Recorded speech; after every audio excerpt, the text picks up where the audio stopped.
Speaker, sir, with your permission, I will combine the replies to parliamentary question B19 with B46, B50, B57, and B71, as they all pertain to the same subject matter, that is, the Doppler weather radar atmosphere.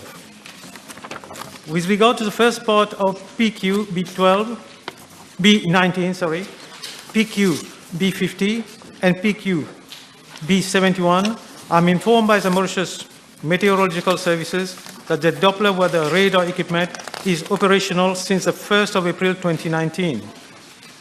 Mr. Speaker, sir, as regard to Part A of PQ-B19 and Part D of PQ-B57, the Mauritius Meteorological Services has confirmed that the Doppler weather radar has, since its installation, greatly contributed to the improvement of weather forecasting in Mauritius, including severe weather forecasting, and has enhanced the capacity of Mauritius Meteorological Services to monitor hydrometeorological phenomena while contributing to developing a weather-resilient nation. The radar has contributed in tracking cloud systems likely to produce rainfall, as well as tracking tropical cyclones when the latter are within its range of detection, that is 450 kilometers. The radar was instrumental in tracking intense tropical cyclone Batsirai and allowed for precise forecasts regarding heavy rainfall and strong winds. As regard to Part B of PQ B19, the Mauritius Meteorological Services has indicated that it is fully satisfied that the Doppler weather radar regarding the accuracy and the timely weather forecast since the 1st of January 2022. It should be noted that at the MMS, all weather forecasts issued are objectively verified by robust statistical methods. The accuracy of a forecast is based on a score called the Critical Success Index, which is a widely used skill score method recommended by the World Meteorological Organization. The average critical success index for the period 1st of January 2022 till date is between 70 and 80%, which is considered as very satisfactory. It is in fact higher than average. Regarding to Part C of PQB19 and B46, I'm informed by the MMS that the staff has been trained to interpret data obtained from the Doppler weather radar, and I'm satisfied herewith. I am herewith tabling the list of staff who has benefited from training provided by the Japanese expert within the project framework of the project for the improvement of the meteorological radar system. Mr. Speaker, sir, as regard to Part A of PQ-B46, I'm informed by the MMS that commissioning for the Doppler weather radar was completed in March 2019. With regard to Part B1 of PQ-B46, I'm tabling the details of the preventive maintenance exercise carried out as at date. Normally, preventive maintenance is carried out on a daily basis, on a weekly basis, monthly, semi-annual, and annual maintenance. With regard to Part B2 of PQ-B46 and Part A of PQ-B57, I'm informed that calibration and fine-tuning were carried out from February to March 2019, following which the radar became fully operational. The last calibration performed by the Japanese team in the presence of the supplier of the radar was carried out during the period 3rd of November to 18th of November 2021. Based on additional data gathered, further fine-tuning will be performed remotely on an annual basis to ensure that the radar is working at its optimum level. Mr. Speaker, sir, as regard to Part C of PQ-57, the MMS has indicated that currently the running cost of the Doppler weather radar is approximately 1.2 million annually, and that relates to consumables and utility bill, whilst staff salaries upkeep of the ground and building, etc., are in the budget. I wish also to highlight that until November 2021, the radar was on warranty and therefore no cost was incurred regarding its spare parts. Mr. Speaker, sir, as regard to B71, on the manning of staff at the Doppler weather radar at Rousseff, I'm informed that even though the Doppler weather radar is fully automatic, it operates on a 24/7 shift system with 2 telecommunication engineers and 10 meteorological telecommunication technicians who operate on a roster basis. It is important to note that all data obtained from the Doppler weather radar is transmitted to the headquarters at Vakwa, where the meteorologists have access to this data and use same for the interpretation and forecasting. Thank you, Honorable Vice Prime Minister. In the light of the tragic loss of 2 lives just after Cyclone Batsirai on the 3rd of February and the loss of 1 gentleman during torrential floods at Alexandra Falls on the 13th of March, can I ask the Honorable Minister whether his ministry has asked the meteorological services, on one hand, to review its criteria of weather warning after immediate lifting of cyclone warnings, and on the other hand, a graded alert system of expected heavy torrential fall with using an emergency SMS service alert to the whole of the population? Yes, Mr. Speaker, sir.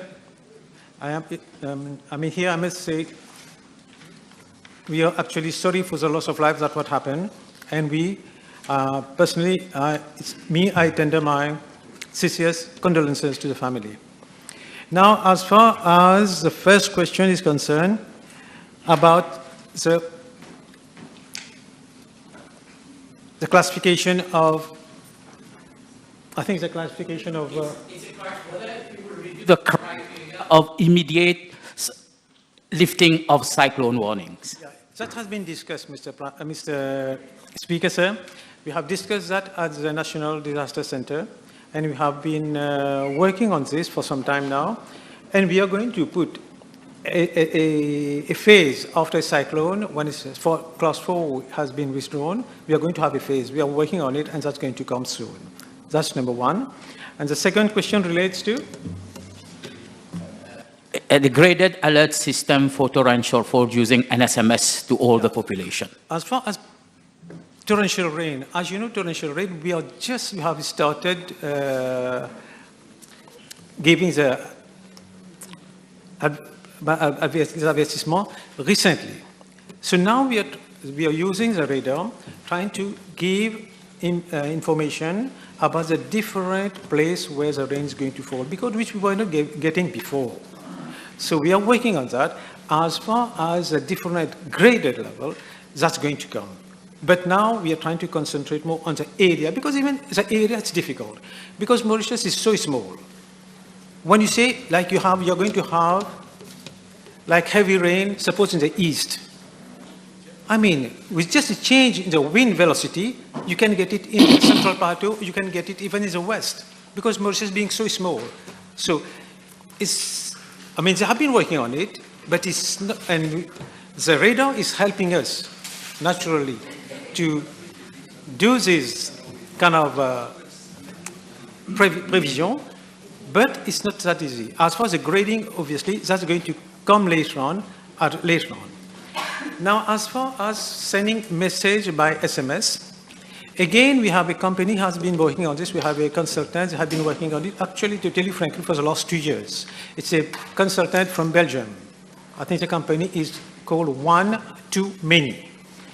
And unfortunately, because of the COVID, the consultant didn't manage to come on time. That's why we are a bit late, because we are trying to develop a system where, as rightly said by the members, we can send information through SMS to the population at large. We have been working on it. Unfortunately, we are a bit late on that because of the situations that what happened with the COVID and all that. But we take note and we'll continue the work. Thank you, Mr. Speaker. In the recent years, we have witnessed severe weather conditions, and the objective of having the Doppler radar was to have reliable weather forecast. So, Mr. Speaker, how come that recently our meteorological services forecast has been à côté de la plaque? I mean, à côté de la plaque by they were issuing communique for torrential rainfall when the rainfall has already started. And in some cases, after the rainfall, communiques were issued. And I won't agree that the forecast is a forecast, because we've all been in Europe, and we can see that there the weather forecasts are precise, are accurate. And they are bigger countries. And in Mauritius, we are smaller countries. How come that with sophisticated equipment, still we can't forecast torrential rainfall? Mr. Speaker, sir, this happened especially on the 13th of March, last month. This problem arose, and I can assure the honourable member, I asked the director of the Meteo why we have reached that situation. That was first, when I came on the 13th of March, I came to the National Disaster Centre, and I talked to him how come we have reached that situation that we got that warning a bit later. He explained to me, firstly, you have to understand. Number one, what happened, there was a warning. Actually, that's coming in the next one. There was a warning which was given on the day before, on the 12th of March, that we are going to have heavy rainfall the next day. That's number one. So 24 hours before, a heavy rain warning was given. Secondly, on the same day at 11:30, there was a heavy rain warning as well. What happened on that day? There was what they call it's a technical term, a squall. Which it's a different system. There was cloud coming that was predicted, but that was called a squall, which is a technical term. C'est un front which was coming, but which was very difficult to forecast. Even with the radar, it was difficult to forecast on the 13th of March. And now I can tell you one thing. You've told me about Réunion. France Météo, on that day, said Mauritius was not going to have a lot of rain at that particular time. And the European Meteorological Service, which naturally we get the information here, which we receive it at Vakwa, predicts that on that day in Chitrakoot, we got 111 millimeters of rain. And the European Union, Meteo, predict only 2 millimeters of rain, Mr. Speaker.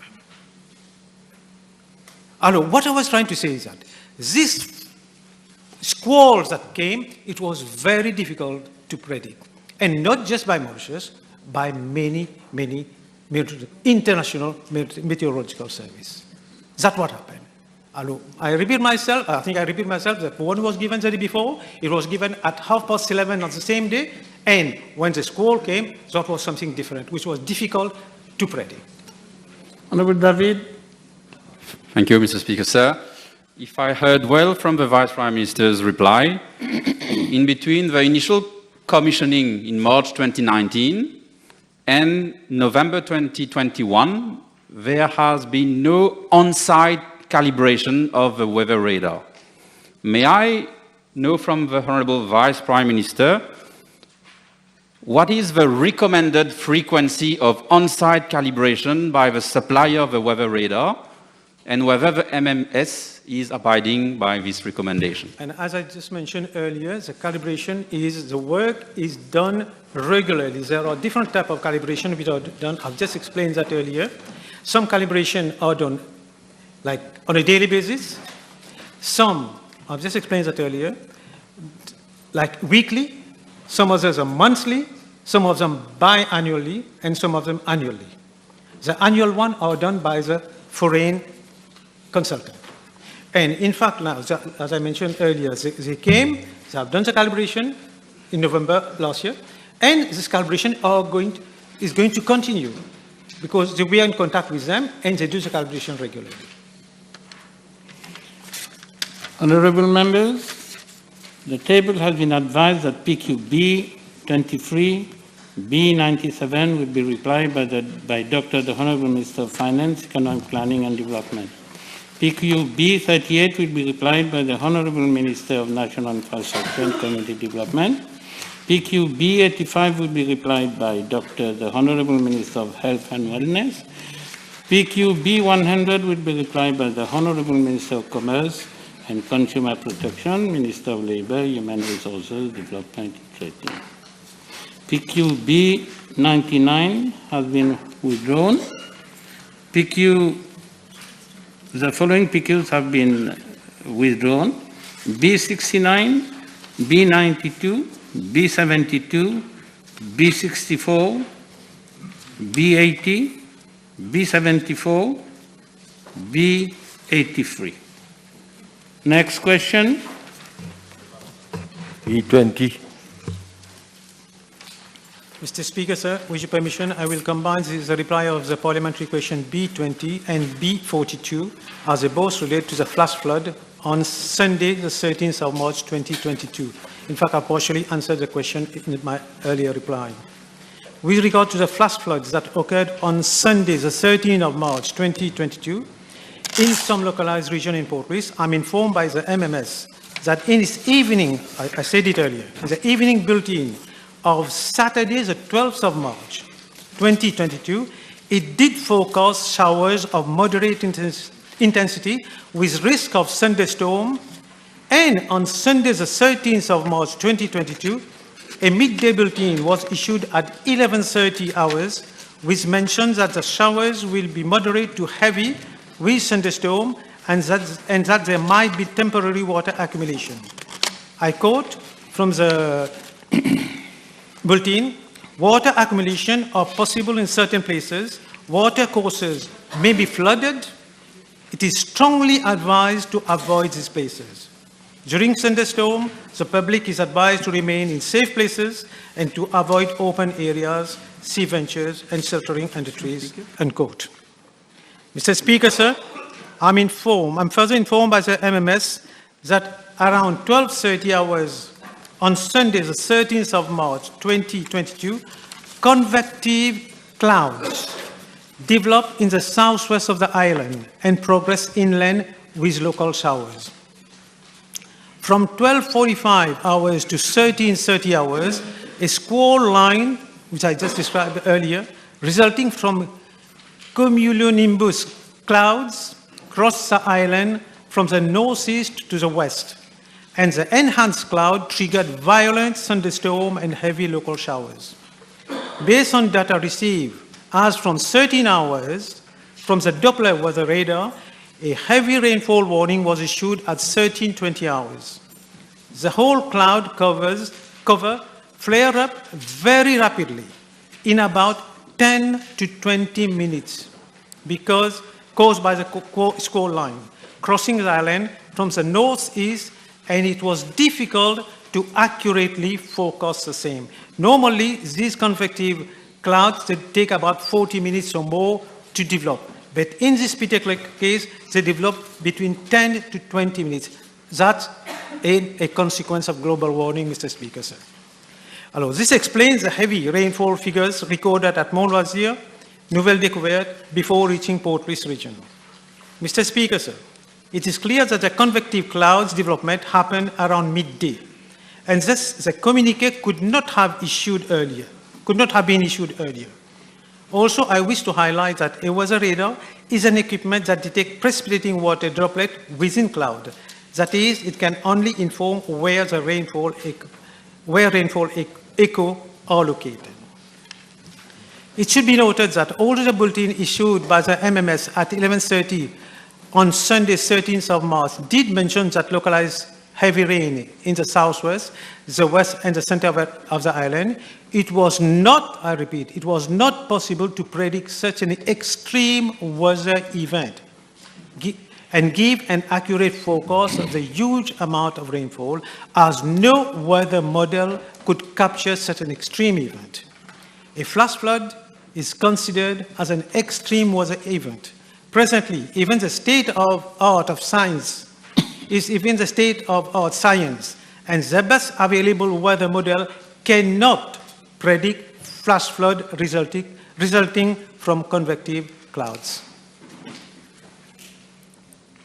And the Honourable Minister confirmed that the Doppler radar weather observation station is fully operational and maintenance done regularly.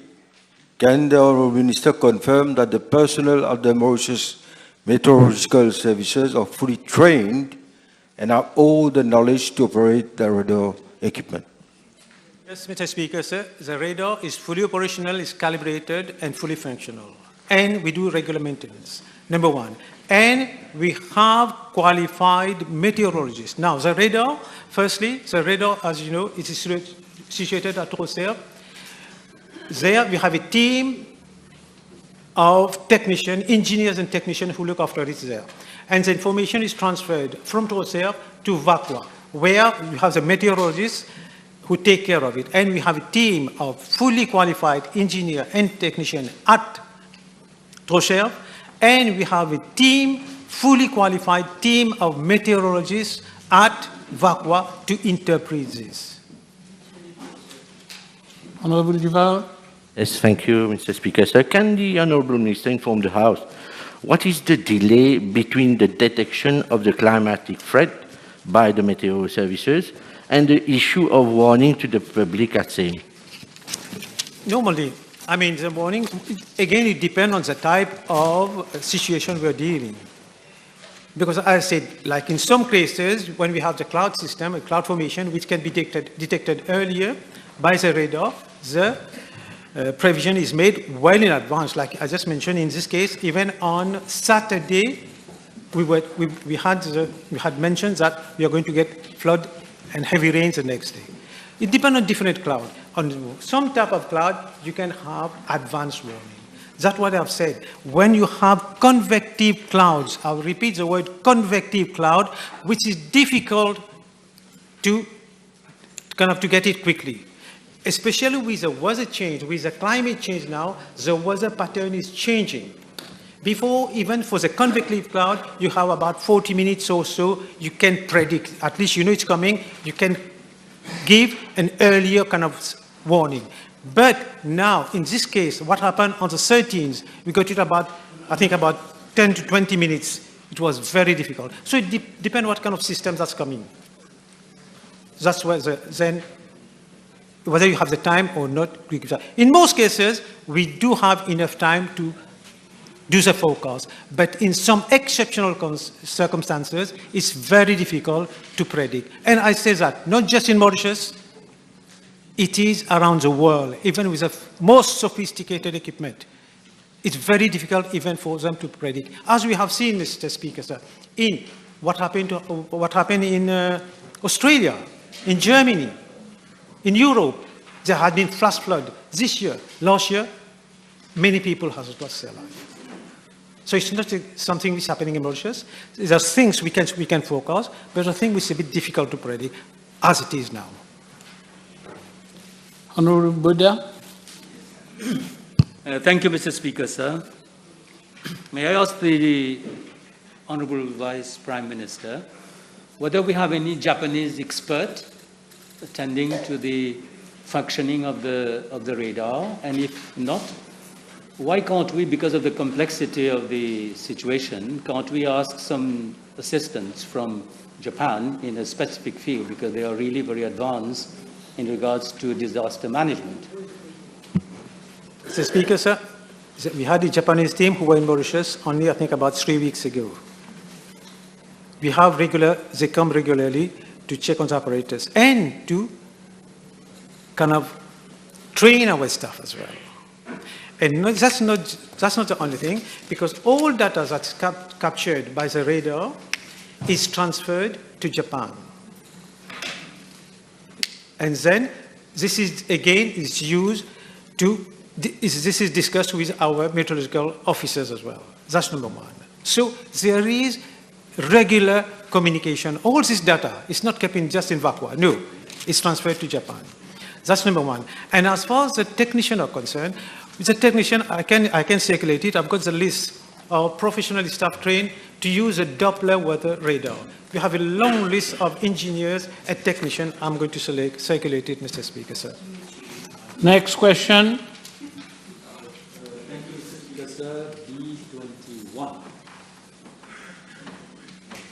Mr. Speaker, sir, I'm informed by the Municipal City Council of Port Louis that a total of 1,183 registered hawkers currently operating at Descamps, Risogipus, Monron, and La Case Cassée are concerned with the allocation of stall at Victoria Urban Terminal. Accordingly, drawing of lots was carried out on the 26th of October 2021 with 1,183 hawkers. Mr. Speaker, sir, given that at Victoria Urban Terminal, the promoter has provided a hawkers area which can accommodate 1,000 hawkers, the remaining 183 hawkers have been put on a waiting list. I'm also informed that, as at date, 707 hawkers out of 1,000 have satisfied all the relevant criteria for the allocation of stall, and their name have been submitted to the promoter for the purchase or rental of the respective stall. As there are stalls which are still vacant, due to the fact that 197 hawkers have failed to call, actually we have contacted them, because we have contacted about 1,000, but a lot of them, we have sent them registered letter, they have not come back. So we have 197 hawkers have failed to call as a municipal council for appropriate formalities. A second drawing of lots will be carried out on Thursday, 31st of March, 2022, among the remaining 183 hawkers surveyed for the Victoria Urban Terminal. Mr. Speaker, concerning the proposed date for the relocation of hawkers at Urban Terminal, I'm informed that the same would be done sometime by mid-April or the third week of April.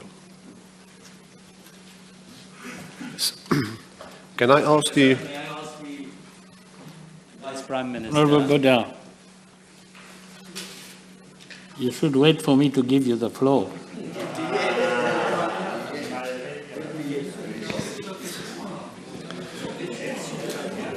Whatever, even if it is his question, he should give me sign that he has the supplementary question. Sir, we stop it here, sir. Please.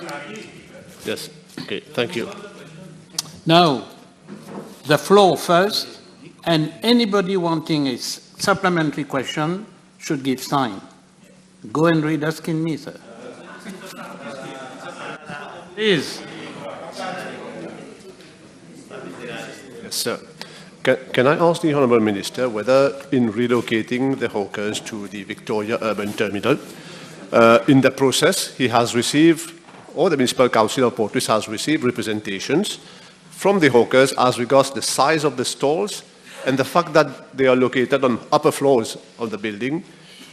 Customers and clients may not really go to the place, so their sale will not be as good as expected. Mr. Speaker, sir, we have had many meetings with the hawkers. We have had site visit at Victoria Urban Terminal, not just now, but months ago, while the building was under construction. And then the hawkers came. We showed them the size of the stall. They were happy with the size. I think it was about 2.5 meters by 1.3 meters, something like that. And they have before they didn't have shutters. Now each individual stall would have the shutters as well. They had been discussed with the hawkers that what they wanted, and they have been provided that. Now you say they are situated on the first floor. But first and second floor. First floor is at where the passageway from metro would come on the first floor. That's number one. And from the second, I think we have about 700 hawkers on the first floor, if I remember well, and about 300 something on the second floor. And from the first floor to second floor, you have an escalator as well.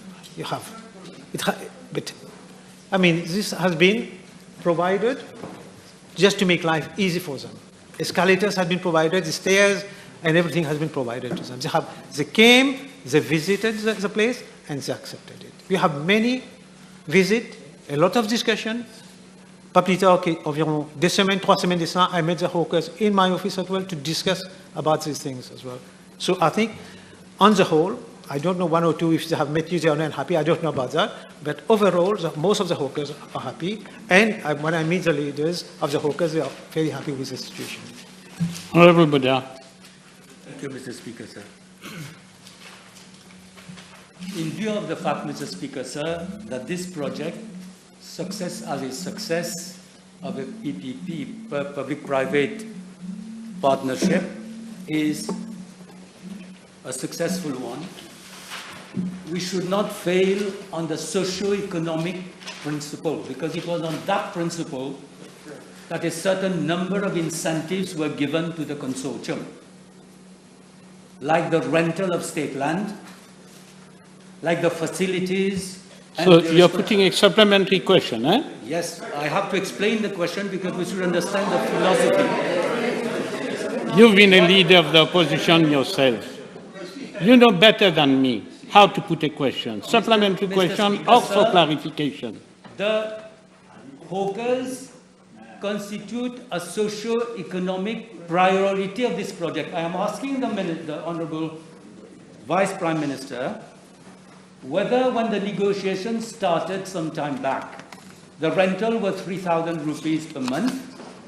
I would like to know whether this rental is going to be 3,000 rupees per month. The second thing was that there was a loan which was supposed to be given to the hawkers so that they can buy their stall, and the stall then was calculated at 300 to 400,000 rupees. I would like to know from the Honorable Vice Prime Minister whether this rental remains what it was, and second, whether this facility from government, that a loan facility can be granted to the hawker to buy his stall, is being maintained, because I heard of a figure of 600,000, which would make this stall... No, you've already put your questions, and twofold questions. Supplementary questions can't be twofold, threefold, so let the Minister reply first. Yes, Mr. Speaker, sir. There are two issues here. Firstly, about a rental of the stall. The rental of the stall, I got the impression, from the beginning I was in the impression, and the hawkers, what we discussed with the hawkers, it was 4,000. 4,000 include payment to the municipal council and for the maintenance, of the place. 4,000 per month. That's the rental. That was discussed with the hawkers, and they agreed to that. That's number one. That's for renting. But now, if they want to buy the stall, we are trying to still negotiate, because I had a meeting with the hawkers, I think about 3 weeks ago, and with VSL as well, I got a contact with them as well, and I got a correspondence with VSL, the company, about 10 days or so ago. We are still negotiating about buying the stall. We want them, because from the beginning we said, okay, they must be able to buy this stall. So we are still negotiating on that. The figures, to be fair, okay, the company came with a figure of 600,000 rupees to buy the stall. We tell them, look, we are not going to accept that. So then they have come down to 500,000 rupees. This discussion, I told them, look, before we said it was going to be 400,000. How come it is 500,000 now? But they tell me, look, there are two issues. Firstly, about this business of that. Now we have COVID, a lot of things has gone up, that's number one. And secondly, the fact that some of the modification asked by the hawkers, they have to take that into consideration. That's why they have increased the kind of cost to buy the stall. That's number one. But we are still discussing on that, because discussion has not finished yet. That's number one. And as far as the loan with the government, that is on. Because we are still negotiating with the government, I'm still in discussion, and they can get a loan from DBM, and they get paid gradually over the next 5 years or 10 years or whatever they decide. Honorable Lutin. Mr. Speaker, sir, the space allocated is 1.90 meter by 1.35 meter, which makes 2.56 meter square meters. At a rent of 4,000 rupees, that's come down to 1,559 rupees per square meter, or 144 rupees per square feet. That's 5 times what you pay for a prime site in Port Louis and 3 times what you pay for rental in Bagatelle.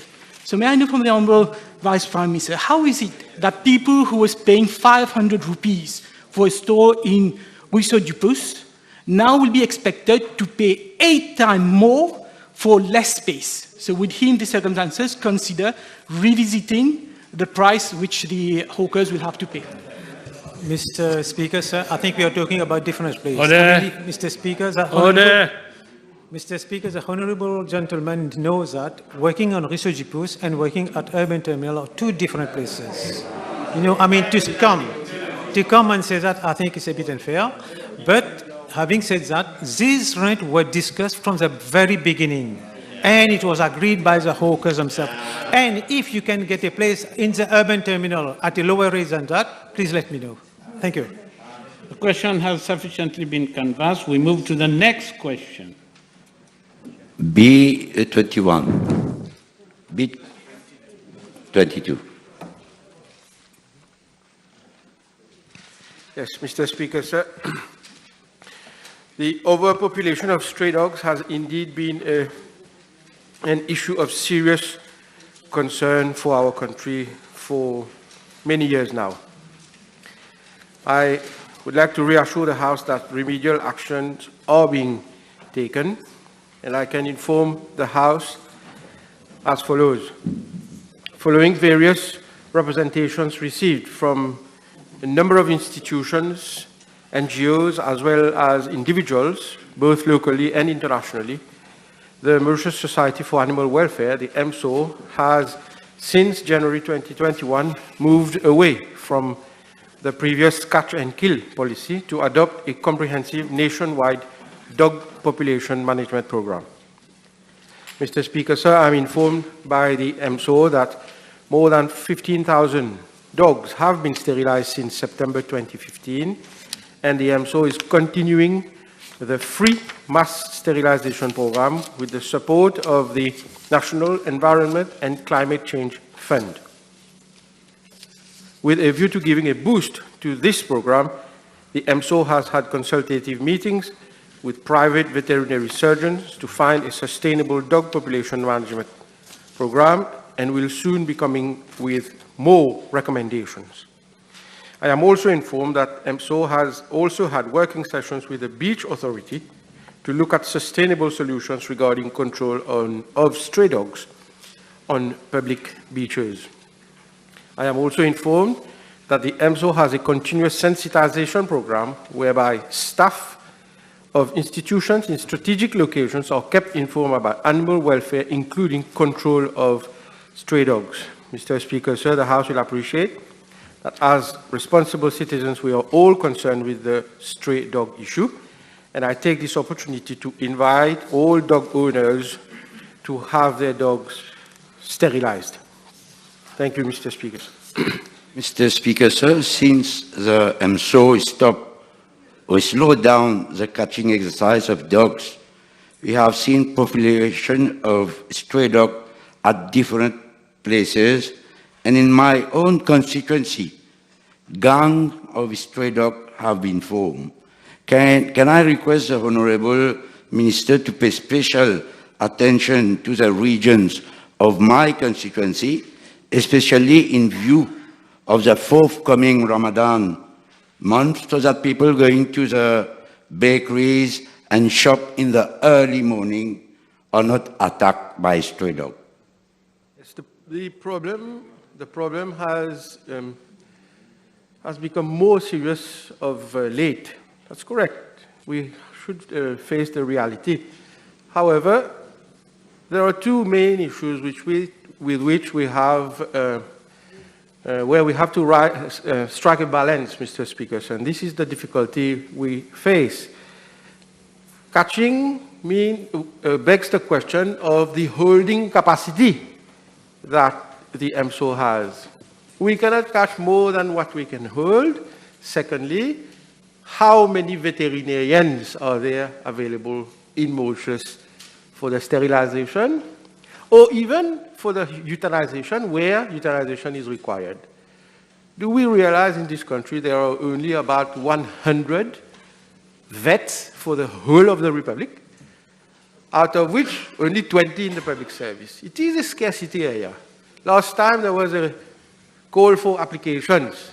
For the public service, I think only 2 or 3 applicants applied. This is a reality.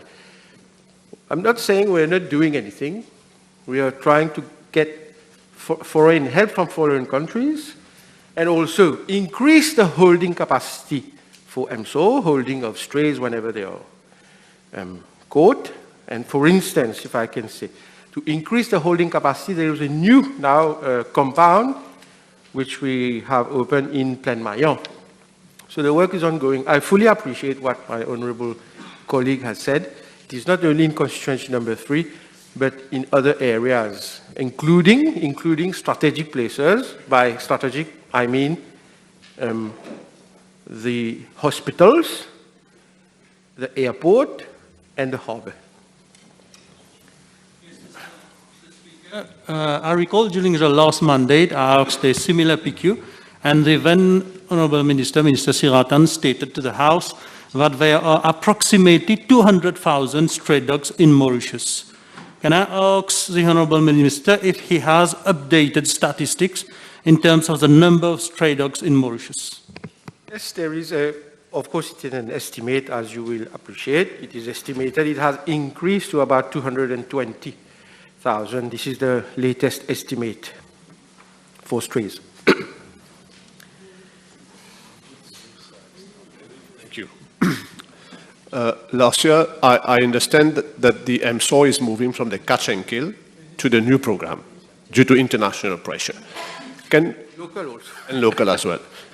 Last year, can I ask the Honourable Minister, being given that this is the case and that the EMSO has never, up until now, tabled its annual report and audited accounts, which was the subject of a parliamentary question of mine last year, which has not been replied, unfortunately. Can I ask the Honourable Minister whether he can undertake to the House to table these 2 reports, which is a requirement by law, actually? Yes, they will. Wherever, où il y a eu les manquements, on corrige là. There have been a number of issues with the EMSO. Fortunately, I say the new board is taking corrective measures. Wherever we'll speed up for audited accounts and will be tabled as required by law.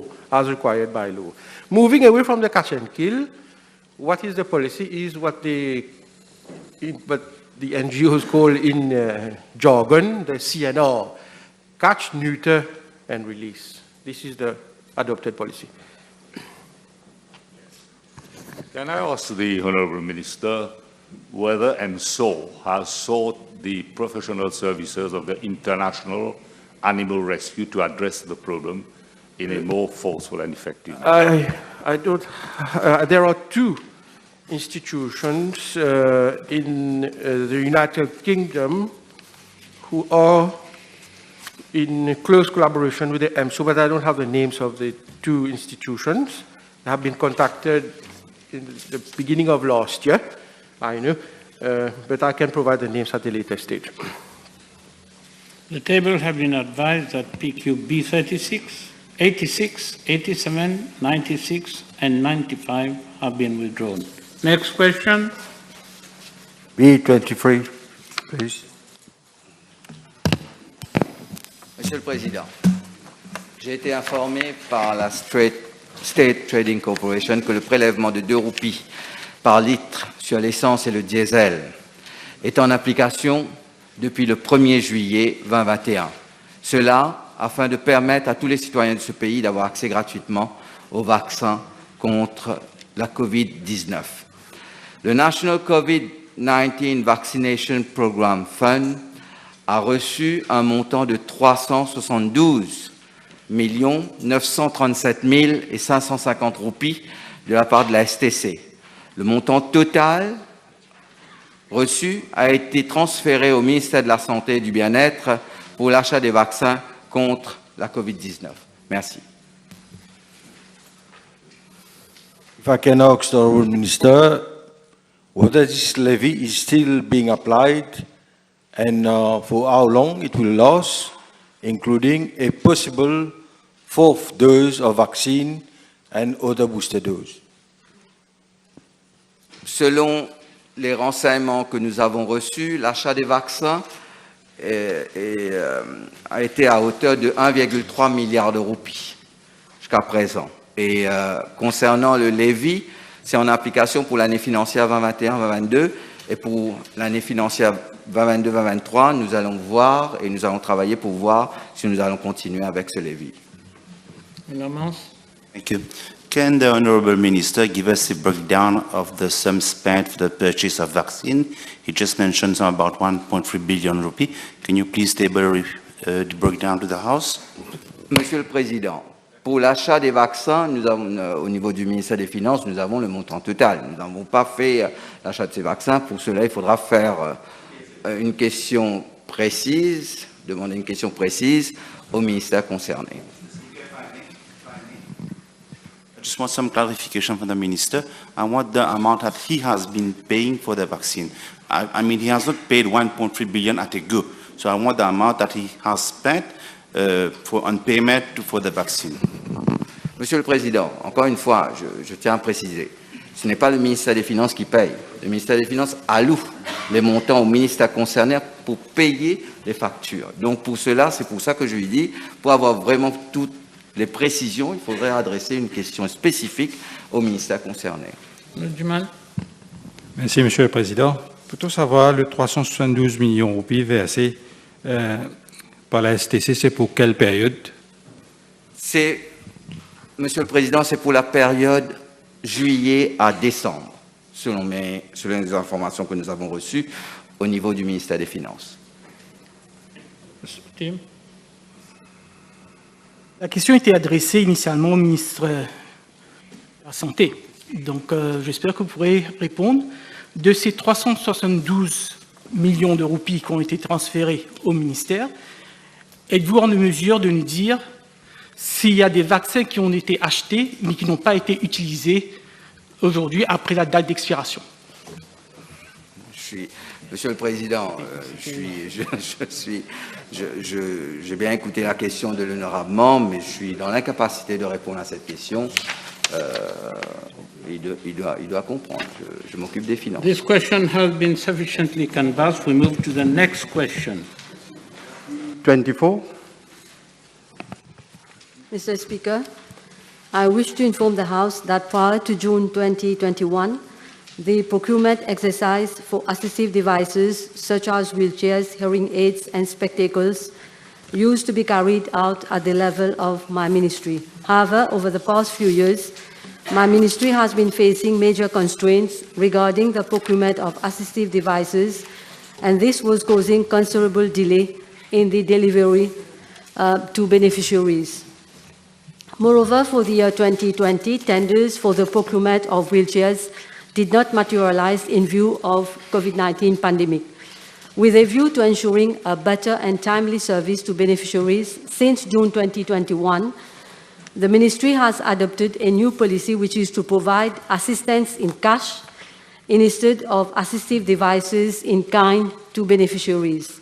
The cash grant for the purchase of a wheelchair amounts to 5,000 rupees per beneficiary.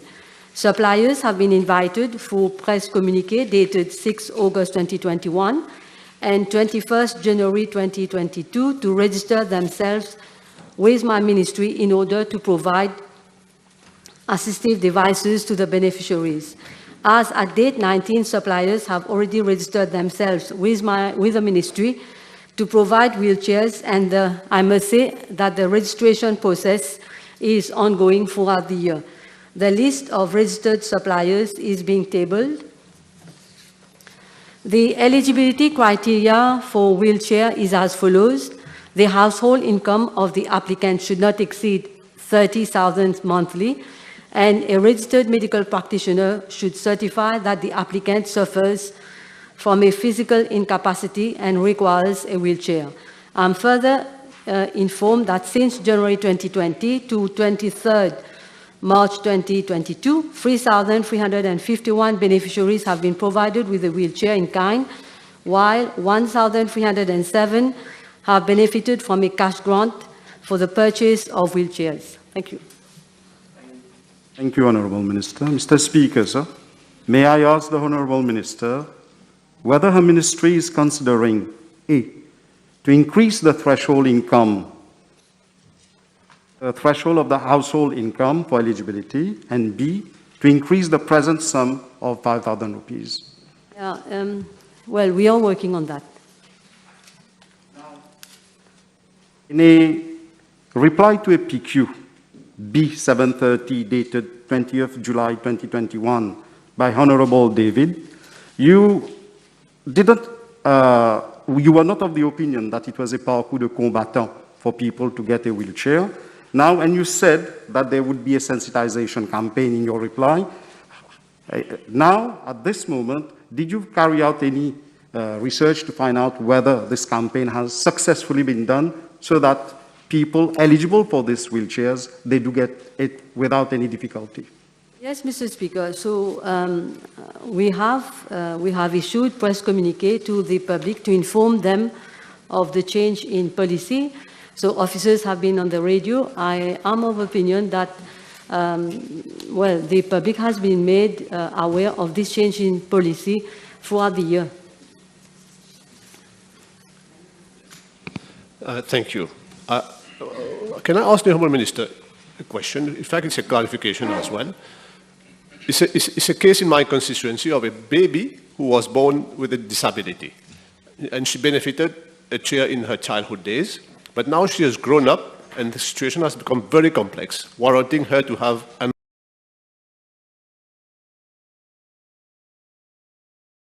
another chair that is suited for her. Can I ask the Honourable Minister whether in that case, if the chair, it's a poor family, yeah? Whether if the chair costs maybe 15,000 rupees, she can still apply for this and benefit the 5,000 rupees and the family fork out the 10,000K, the 10K, or the ministry is quite rigid on this? Yes, Mr. Speaker. So as I said in my reply, so a cash grant of 5,000 rupees is submitted to a beneficiary if his application is successful, when the person can top up on the 5,000 rupees to buy a wheelchair suitable to him or her. There is no issue. Oui, merci, Monsieur le Président. Il est clair que cette somme de 5 000 roupies qui est allouée aux bénéficiaires est dérisoire. Donc, de ce fait, peut-on savoir par rapport aux revendeurs qui se sont fait enregistrer auprès du ministère de la Sécurité sociale, peut-on connaître les prix qui sont pratiqués, les prix par ces revendeurs? Well, I must say that when we decided, you can't say that the grant is dérisoire, because a survey was done before we come up to the sum of 5,000 rupees. So the cash grant was estimated on the basis of a market survey carried out in 2021. Now, it depends on the quality of the wheelchair. So one wheelchair might cost 100,000 rupees, one wheelchair might cost 5,000 rupees. Well, it depends on the... Well, but you understand also that government, we have to decide on a price. And we want to give satisfaction to all our beneficiaries. So there need to be a cut-off price. If you are saying that I have to give a wheelchair of, let's say, 50,000 rupees to one beneficiary, so what do I do with all? I have to give satisfaction to all our... We have to give, Mr. Speaker, so as a responsible government, I think we have to give satisfaction to all our beneficiaries. But as I have said in one of the questions put to me, we do know that the actual situation is very difficult due to COVID-19 pandemic, so on and so forth. Well, we are working on something. Then we will decide whether we have to increase the cash grant or not. Next question. B25. Mr. Speaker, sir, in reply to part A of the question, I am informed that a total of 9 medical laboratories has been provided authorization to carry out PCR testing for COVID-19. As at date, the total number of RT-PCR tests carried out by these medical laboratories stands at 566,702. They are as follows: Airport Health Laboratory, 313,555, Welkin, 156,576, Novalab 73,508, City Clinic 16,065, Eagle Clinic 3,840, Biosanté 2,013, Ferrière Clinic 274, Abiolabs 53, Mueller 818. Mr. Speaker, sir, as regards to Part B of the question, I'm informed that the average cost for an RT-PCR test in a public hospital amount to around 2,000 rupees, while in a private laboratory, the costs revolve around 2,200 to 2,500. Therefore, the question of regulating the price of this test doesn't arise. Thank you, Honourable Minister. The Minister is surely aware of the plight of many employees of the civil and private service, frontliners among others, who for mostly medical reasons are not recommended for vaccination and have to do PCR testing every 10 days to have access to their place of work or perform other administrative duties. Will the Minister consider free PCR testing in the public service for this group of people, as it's costing them a fortune to have it done on a regular basis? Mr. Speaker, sir, I think the honourable member, the information is not correct, because all those who are not eligible to do the vaccine, they have to see the doctor, the panel of doctors, who will issue them a medical certificate for non-eligibility. And for those categories, the PCR tests are free.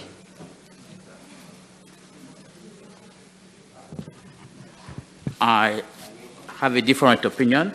Anyway, can the Honourable Minister, as I work in the private sector, I've seen everybody. No, don't explain you. Put your question. Can the Honourable Minister explain to the House the rationale of his ministry not offering PCR testing to any patient attending the public hospital having upper respiratory symptoms during this pandemic, and knowing quite well that the sensitivity and the specificity of rapid antigen tests is very much lacking as compared to the efficiency and the false positive of PCR testing?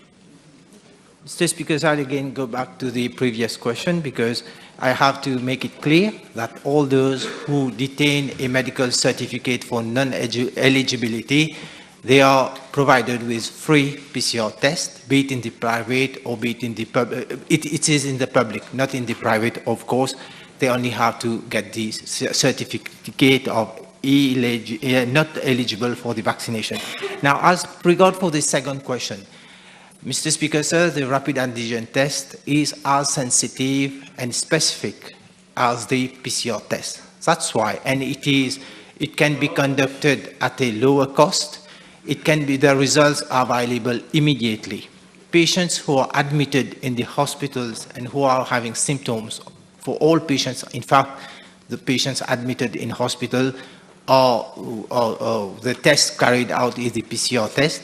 And for all patients who are coming to the hospital, in case they do present with any symptoms, they'll be doing the rapid antigen test. Mr. Speaker, sir, this has been the trend for the last nearly 6 months now, and this has proved to be efficient. It's a proper means of doing the test. It's not only in Mauritius. In fact, it's in so many countries, the same procedures, the same principle is being adopted. Next question. B26. Mr. Speaker, sir, with your permission, I will reply to PQs B26, B41, B45, B46, B56, B61, B69, and B85 together, as they all are related to the same subject matter.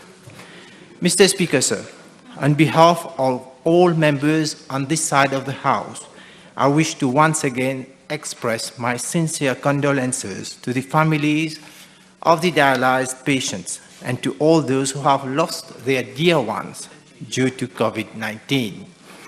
The demise of the dialyzed patients under treatment at the New Suyak Hospital in 2021 was indeed a very difficult moment for our country.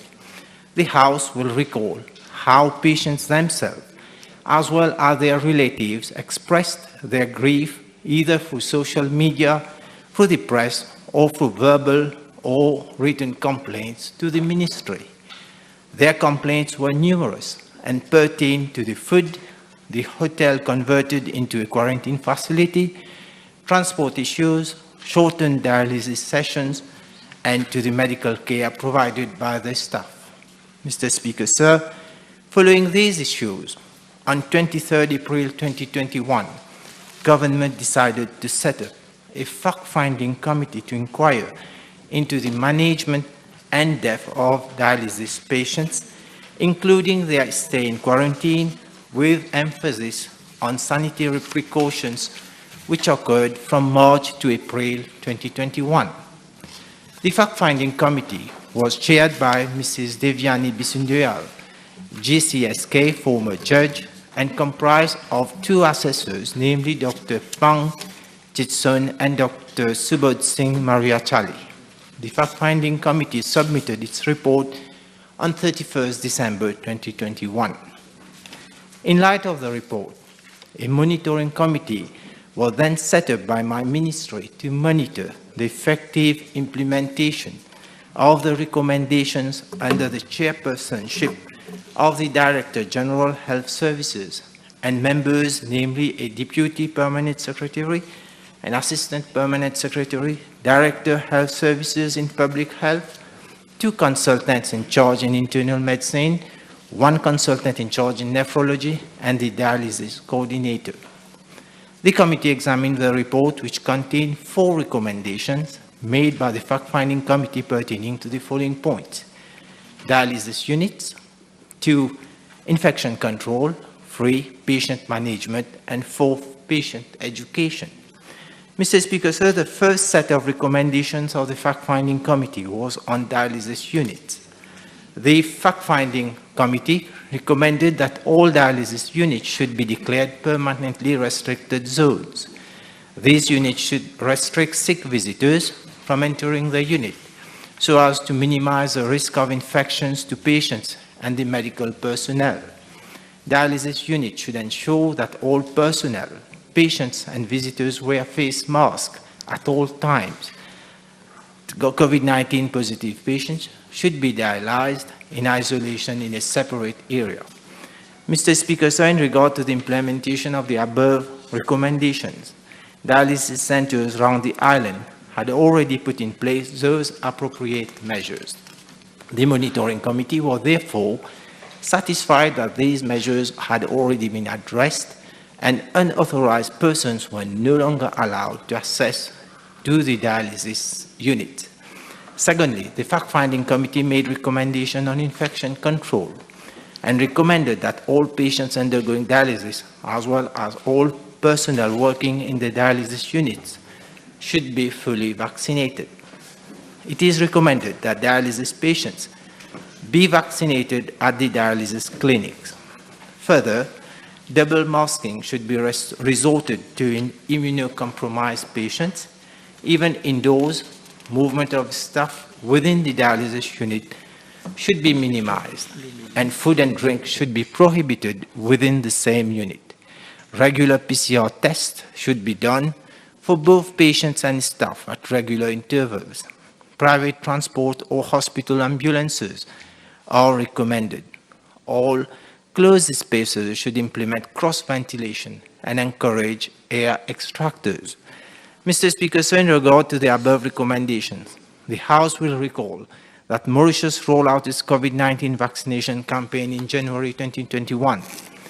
As from the very beginning, vaccines being administered in priority to health frontliners, the elderly, patients suffering from comorbidities, as well as those undergoing dialysis.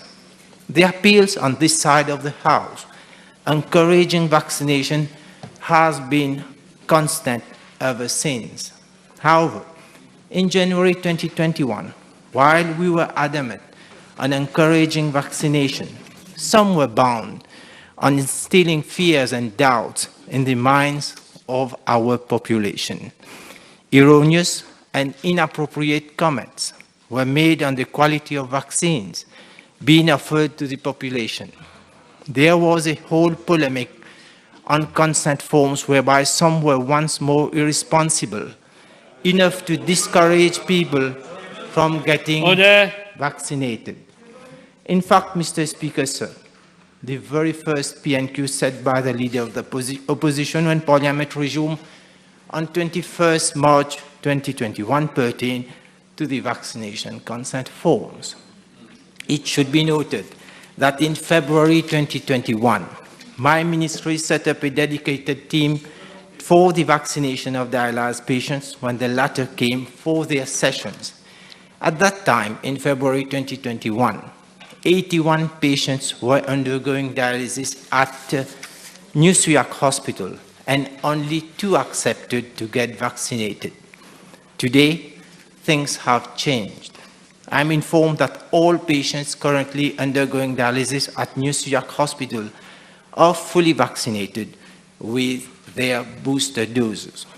Island-wide, the monitoring committee found that 98% of all patients undergoing dialysis are fully vaccinated with their booster dose. As a result, I wish to inform the House that as at date, 600 patients out of 1,500 undergoing dialysis in Mauritius have been infected with COVID-19, and the mortality rate has been very low, even with the Delta variant circulation, and thanks to their vaccination status. The remaining 2% mainly consist of patients who are unwilling to get vaccinated despite sensitization and educational campaigns. We once again strongly encourage them to get vaccinated. The monitoring committee further agreed that one surgical mask worn properly offers adequate protection in immunocompromised patients. It was also noted that rapid antigen tests are already being done for both patients and staff at regular intervals. Moreover, the Infection Prevention Committee has already made its recommendation, and actions have already been taken for the revision of hospital ambulances for dialysis patients and the implementation of cross-ventilation in closed spaces. Mr. Speaker, thirdly, on patient management, the fact-finding committee recommended that all facilities, such as CT scan and dialysis facilities, should be provided at COVID-19 treatment centers. A public relations desk should be set up at each hospital to provide all relevant information to patients' relatives. Patients with severe comorbidity should not be left in quarantine centers alone. A relative should be allowed to stay with them. Strict sanitary precautions should be taken at all times, and during the transport of patients, and a proper logbook should be kept in the vehicle. Operational guidelines at all levels of care for epidemic outbreaks should be in writing, circulated and updated according to the epidemic conditions and prevailing WHO guidelines. The monitoring committee noted that there are 8 dialysis machines which can dialyze a total of 48 critically ill COVID-19 positive patients, and CT scan facilities are provided at New Suyak Hospital. A public relations desk would be provided at each hospital with a healthcare assistant specialized in public relations. Furthermore, an undertaking was issued to relatives willing to stay with the dialysis patients during their quarantine period. All sanitary measures are being respected at the dialysis units, and operational guidelines have already been established and are being put into practice. Lastly, the fact-finding committee made recommendations on patients' education and recommended that dialysis patients should be informed about the risk of COVID-19 infection, and all information related to COVID-19 should be made accessible to them. Telehealth options should be promoted so that patients can get appointments medical advice, and other information over the phone or computer. The monitoring committee was of the view that sensitization campaigns are being conducted by the ministry to educate immunocompromised patients about the benefits of vaccination. With regard to telemedicine, I wish to inform the House that this recommendation will need further consultation and amendment in legislation before its implementation. Mr. Speaker, sir, the committee overlooking the implementation of the fact-finding committee's recommendation has concluded that more than 90% of the recommendations have already been implemented. All the above recommendations pertain to the improvement of the dialysis service in my ministry. The remaining 10% of the recommendations to be implemented is mainly for telemedicine options where patients can get appointments and advice online. Mr. Speaker, I am informed that the fact-finding committee started its operation on 5th May 2021 until 16th December 2021. The fact-finding committee has held 25 sittings. The chairperson, the two assessors, and the secretary would be paid as per established fees set by the Peer Research Bureau and the Ministry of Public Service, Administrative and Institutional Reforms. The chairperson is paid 4,650 rupees per sitting, and the assessors 50% of the fees payable to the chairperson, and the secretary 30% of the fees payable to the chairperson. I am also informed that the members have not yet been paid.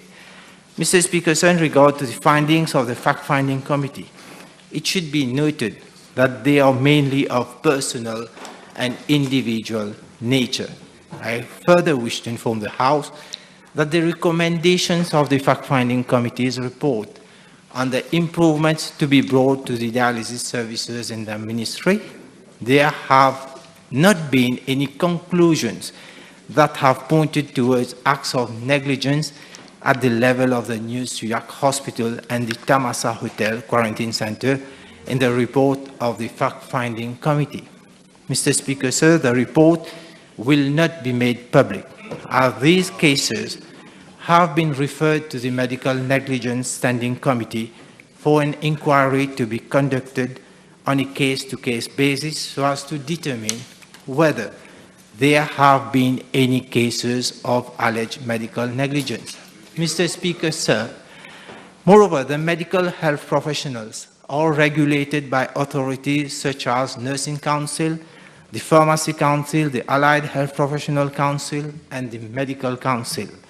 These bodies operate within specific legislations.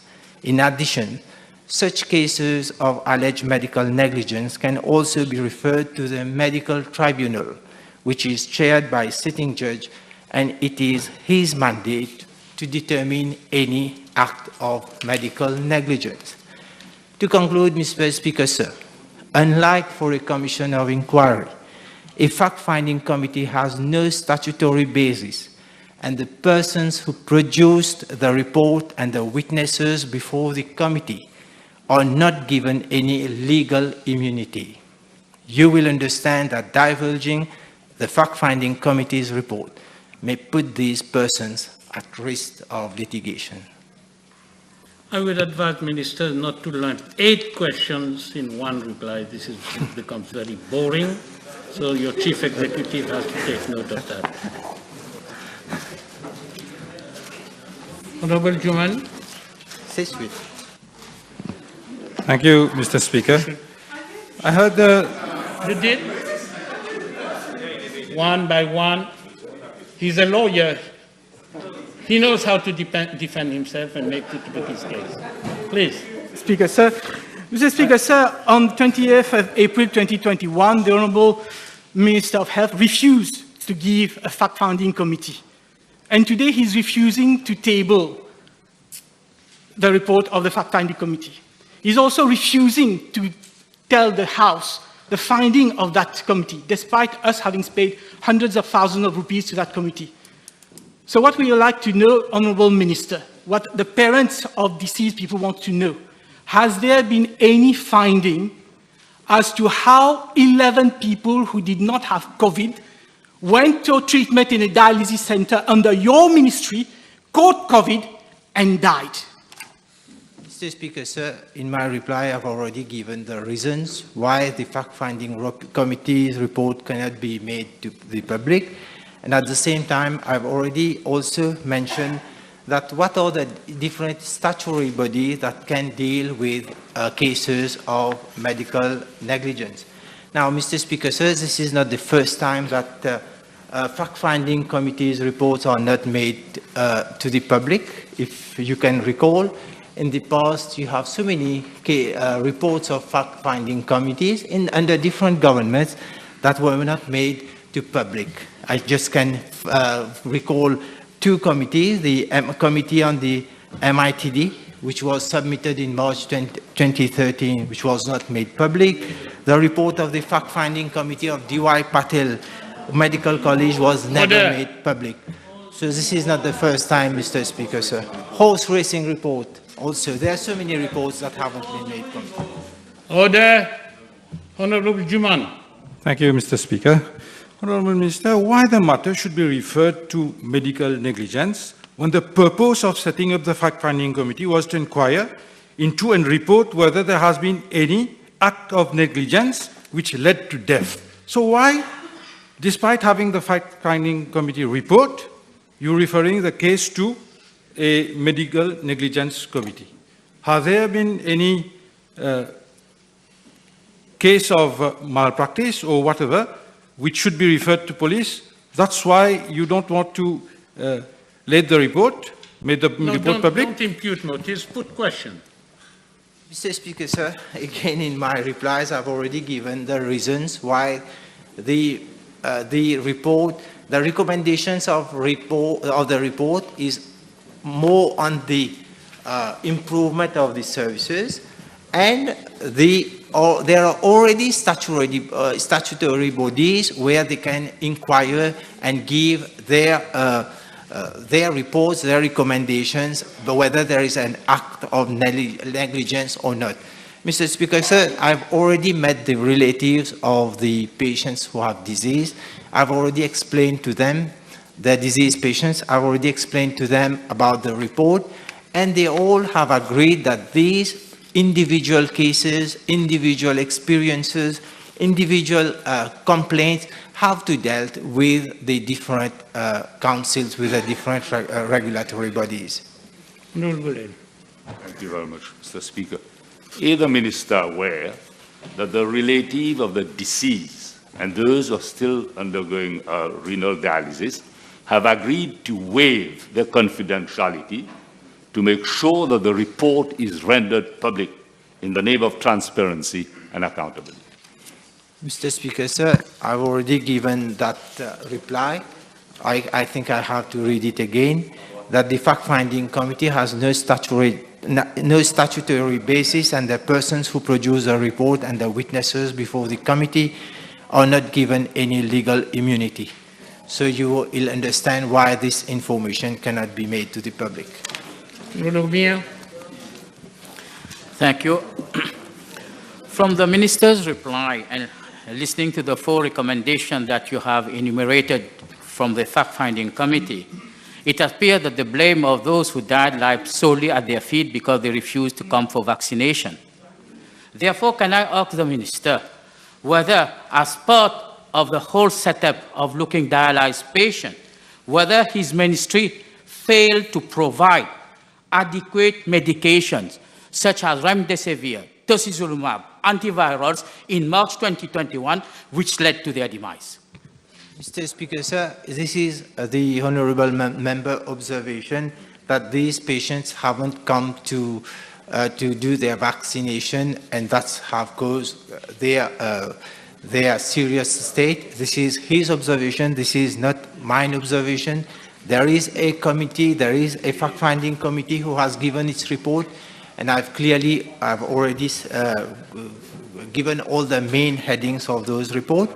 And now in the question of the drugs, so I believe the honourable member can accompany the patient's relative to attend the different complaints whenever they will be taken by the Medical Negligence Standing Committee, and he can always give his views to to that committee, and then let the committee, as a body corporate, do their report, and then we'll submit the report. We'll go according to the report. We are not here to make, to start making any judgment on what has happened or what hasn't happened there. Honorable Dillard. Thank you, Mr. Speaker, sir. Can the Minister inform the House, if ever he has any comparative data, on the mortality rate amongst dialyzed COVID-19 patients in Mauritius compared to that of other developed countries? Thank you. Mr. Speaker, sir, compared to the mortality rate among COVID-positive patients in Mauritius, it stood at 13%, and 13. In Réunion Island, during the same period of time, it was 15%, according to the nephrologue en charge of the Réunion CHU, Professor Vacher Kupuna. Now, international medical literature also shows that the percentage of non-vaccinated dialyzed patients getting infected with COVID-19 and passing away varies between 20 to 28%, including in developed countries. The rate in Great Britain is 20%, 25 to 26% in USA, and 28% in the province of Ontario in Canada. So I'll table the literatures where you can get this information precisely. Honorable members will bear with me. There are 8 questions lumped in one reply. So I have to give an opportunity to each and one mover of the question. Honorable Fouquion. Merci, Monsieur le Président. Peut-on savoir si l'honorable ministre va considérer rendre publique une version qui soit expurgée de ces informations qu'il dit classifiées? Mr. Speaker, sir, in my reply, I've already given all the recommendations of the committee public, so you'll get it in Hansard. Honorable Lobin. Yes, thank you, Mr. Speaker, sir. Can the Honourable Minister inform the House if he has obtained legal advice from the State Law Office if this report of the fact-finding committee cannot be tabled before this House and cannot be made public? Does he have a legal advice to that effect? Yes, Mr. Speaker, sir. That's why I could read it loudly. That's why I've given the conclusion of this report. This is from the State Law Office. Oui, merci, Monsieur le Président. Monsieur le Président, le fait de référer justement le rapport du Fact-Finding Committee au Medical Negligence Committee pour enquêter, n'est-il pas justement un aveu qu'il a bel et bien eu négligence médicale à l'égard des 11 patients dialysés qui sont décédés? Mr. Speaker, sir, so the fact-finding committee, based on the setting up of the fact-finding committee, according to what has been their terms of reference. Now, that has been the report, but at the same time, we cannot bypass the other institution that will deal with the complaints. So if in that report we would have the question that's been raised, whether there is medical negligence, whether these patients haven't given proper care of, if it would have been taken into the recommendations of the report, obviously there would have been no point of sending these the patients to the different committees, that is the medical negligence committees, or to the other committees. But the report is what I've given you, the recommendation, and at the same time now, on individual cases, these individual cases have to definitely, the complaints have to be lodged to the medical negligence committees, because I believe you will understand that every relatives have different complaints, and that should be dealt with those committees where they can specifically determine whether there is negligence from the nursing side, from the doctor's side, or for any others. So we have to do this part of the job. I'm sure that, and that would be because now we are also public officers. They are also recruited by the Public Service Commission. So you have to follow the proper procedures before determining whether there is a negligence or not. Next question. B37. Mr. Speaker, sir, prior to the 1st of July 2020, the process for the transfer of ownership of a vehicle was quite time-consuming for customers as it involves different procedures undertaken at the level of the NLTA, which is situated in Cassis, and the Registrar General's Department, which is based at the Emmanuel Anquetil building in Port-Louis. With a view to reducing this processing time and facilitating the transaction, the sub-office at the Emmanuel Anquetil building was introduced by my ministry on the 1st July 2020 as a one-stop shop facility to streamline the procedures.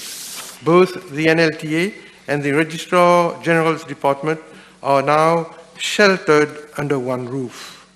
Thereafter, most customers call at the sub-office of the NLTA situated at the Emmanuel Anquetil building for transactions relating to the renewal and payment of motor vehicle licenses, and more specifically for the transfer of ownership of motor vehicles.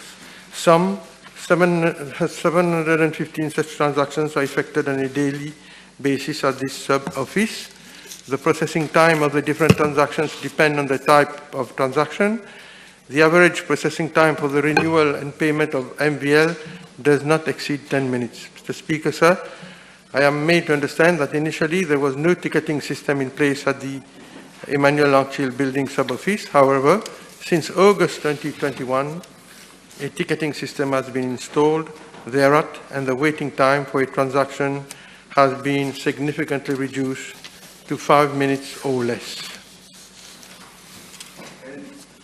Thank you, Minister. Can the Minister provide the figures with regard to the other units or other subsection compared to the Emmanuel Anquetil branch? Yes, Mr. Speaker, sir, I have the figures. In fact, the transfers at the other sub-offices are as follows. If I take the month of January of this year, at Plaine-Lausanne sub-office it was 848, at SGS Forestside 2,057, at the FLAC sub-office 1,813, and at the Emmanuel Anquetil Port-Louis it was 2,619. But I must say that the figures remain high at the head office at Cassis, which amount to 12,877, which means, Mr. Speaker, sir, that if we did not introduce the Emmanuel Anquetil building in Port-Louis, the head office at Cassis would have had to deal with 2,619 transactions more per month.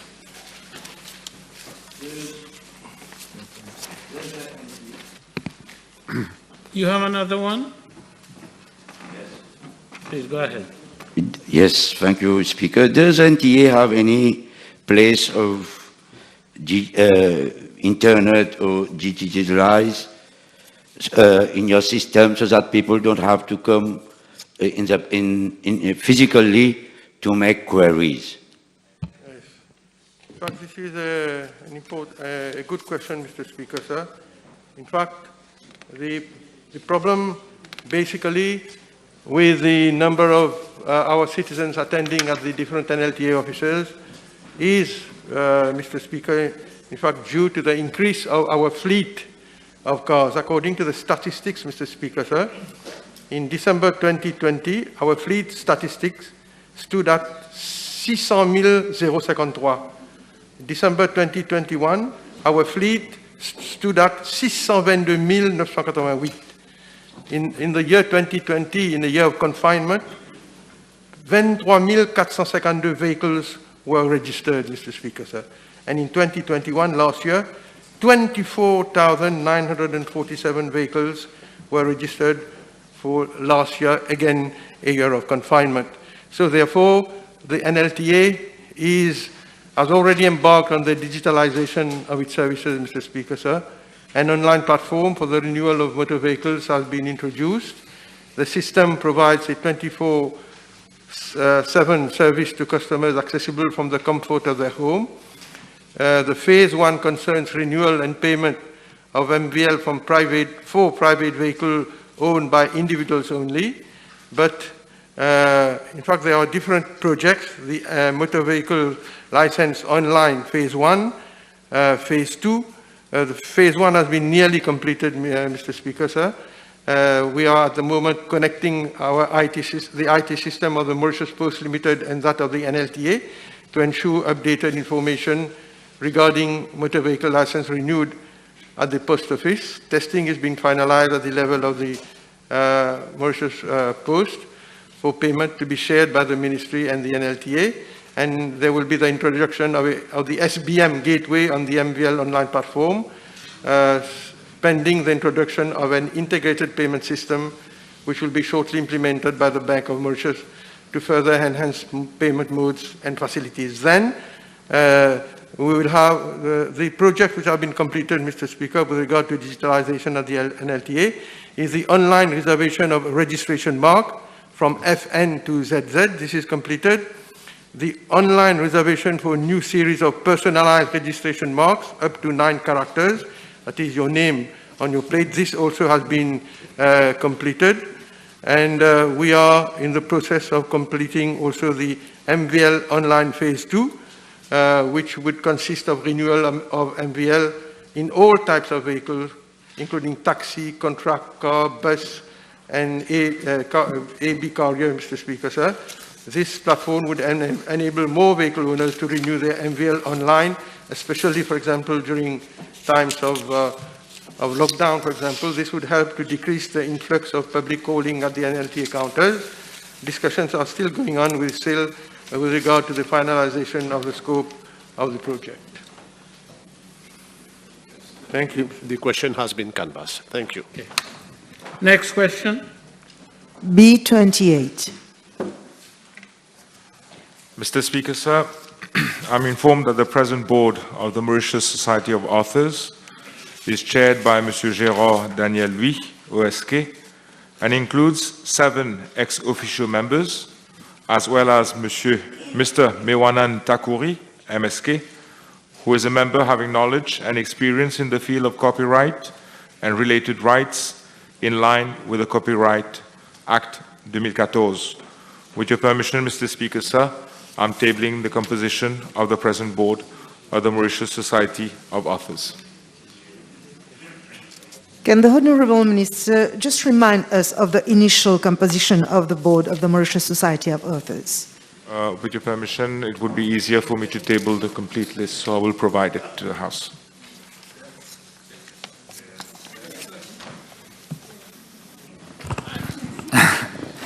Merci, Monsieur le Président. Peut-on savoir de l'honorable ministre quand aura lieu l'élection des artistes qui siégeront sur le board de la MASA? Mr. Speaker, sir, the last elections were held in April, 22nd of April 2018, and the previous board reconstituted in May 2018. Elections, at the end of the mandate, elections were due in June last year. But unfortunately, because of sanitary restrictions and the fact that prior to any election, there has to be a General Assembly with a quorum of minimum 70 members, it was not possible for MASA to hold the election. So we are waiting. We have had discussion with the Electoral Commission. Last week, I personally met the chairperson and the director to discuss on the possibility. Of course, we will seek legal advice on this matter to see if we can, independently of holding a General Assembly, hold the election as soon as possible. Thank you, Mr. Speaker. A solidarity fund was set up by the Mauritius Society of Authors in 2010 to support the artists. Can the Honourable Minister inform the House of the eligibility criteria? Thank you. Mr. Speaker, sir, of course, this question is not related to the main question, but I will nevertheless provide some information on the Artist Solidarity Scheme, as mentioned, which was set up in February 2010 by way of decision of a board. The purpose was to provide a monthly payment of pension to artists at the age of 60. And the board at that time approved that the contribution of each member to the development of culture will be taken into consideration, together with the individual financial contribution towards the social welfare fund. So basically, these were the criteria at that time that were put in place to determine whether pension is paid or not. Right now, there is a subcommittee working on a revised set of criteria to ensure that we are able to accommodate more artists in this pension scheme. As at now, we have approximately 25 beneficiaries of this scheme, which is still operating as per the 2010 rules. David. Merci, Monsieur le Président. Le board de la MASA est donc amputé de ces 7 artistes élus depuis bientôt 1 an. Alors, on a bien compris la raison, ce sont les restrictions sanitaires. Pour autant, puis-je demander au ministre la raison pour laquelle le mandat précédent des artistes n'a pas simplement été prolongé jusqu'aux prochaines élections? Et donc, quelle est la légitimité du board actuel pour prendre des décisions au nom des artistes alors que ces derniers n'y siègent pas? Mr. Speaker, sir, it would have been the practice if they were appointed members that their mandate be either renewed or extended pending election. But unfortunately, these 7 members were on board by virtue of an election. So by the end of their mandate, automatically, they no more form part of the board of MASA. Cependant, Monsieur le Président, il faut savoir que ce board comprend également un président qui est lui-même a very reputed and respected artist, en l'occurrence M. Gérard lui, but also another artist appointed by the minister, again by virtue of the law, qui est M. Takouri, another respected member of the creative industry. So, venir dire que la MASA est amputée des membres des artistes is not really correct, because we have today 2 members of the creative, of the music industry, we still form part of the board, and I think, je suis tout à fait d'accord que cette balance des artistes et la représentation administrative doit être respectée, but unfortunately, as I said, we are subject to certain sanitary restrictions whereby we are not being able to organize the elections. Président, par rapport à la nomination du directeur par intérim de la MASA, peut-on savoir si le board dans son ensemble a donné son accord ou est-ce un choix imposé par le ministère? The board operates independently, and as far as I know, I've been informed that it was a unanimous decision of the board. Of course, I will need to refer to the minutes to be able to provide you with precise information, but all decisions being taken c'est à la base of the consent of all members. So I don't think I have any reason, any particular reason to think otherwise. The table has been advised that PQB 47B 78 have been withdrawn. Next question. B29. Mr. Speaker, sir, with your permission, I will reply to PQ B29 and B100 at the same time, as they relate to the same subject matter. The price structure of mogas and gas oil exists since several decades and has been used as a method of raising revenue.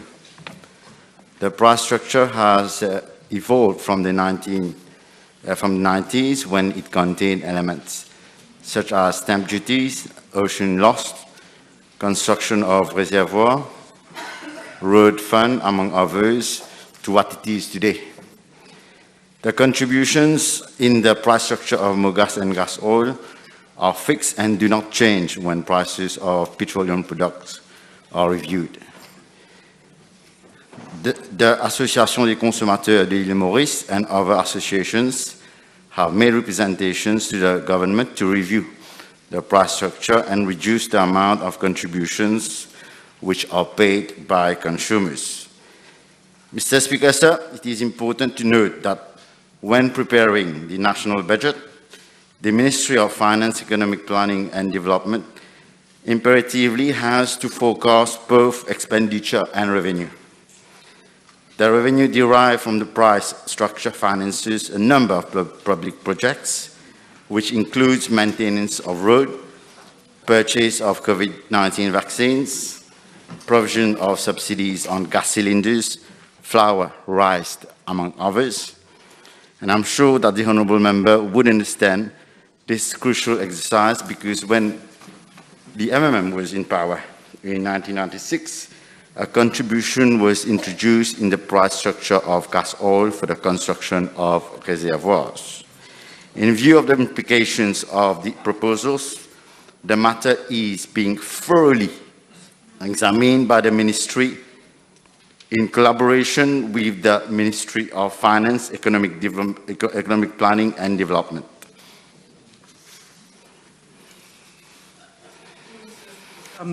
Thank you, Honourable Minister, for saying that you're going to review the structure. Is the Honourable Minister aware that in December 2014, when the government took office, the retail price of mogas was 45 rupees, out of which 21 rupees were taxes and levies. Today, it is 61.3 rupees, out of which 30.2 rupees is taxes and contribution. So under your government, there has been an increase by 40% of levies, taxes, and charges. Do you find that acceptable, Honourable Minister? This question, Mr. Speaker, sir? Finding acceptable that under your government, the contribution and taxes on petroleum products have increased by 40%. Yes, because the several taxes have been introduced specifically to finance the COVID vaccine and other items.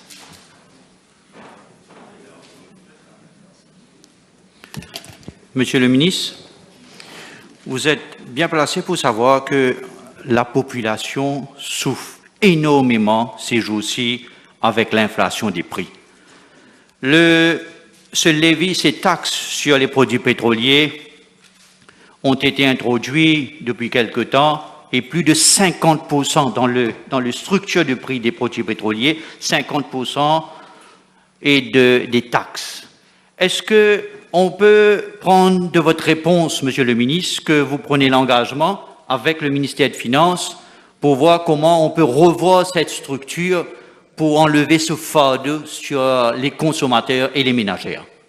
Mr. Speaker, sir, the decision to introduce or remove levies or items from the price structure of mogas and gas oil is a policy decision and it is taken by the government. I cannot commit myself, neither can the Ministry of Finance, I'm sure. It is a collective decision which has to be taken by Cabinet. Thank you. Honourable Minister, now that nearly 1 million people have already been vaccinated, we just heard, with 2 doses, and 600,000 already boosted ban, considering the number of COVID vaccines already in stocks, and we just, the Minister previously just mentioned 379 million rupees collected for the last 6 months. Will you consider to waive the 2 rupees as tax on mogas and gas oil immediately? Again, Mr. Speaker, sir, I cannot take it on myself to remove any levy or taxes.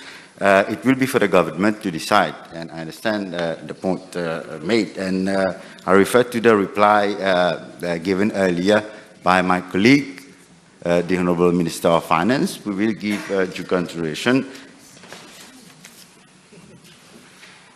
This question has been sufficiently canvassed. I move to the next question. B30.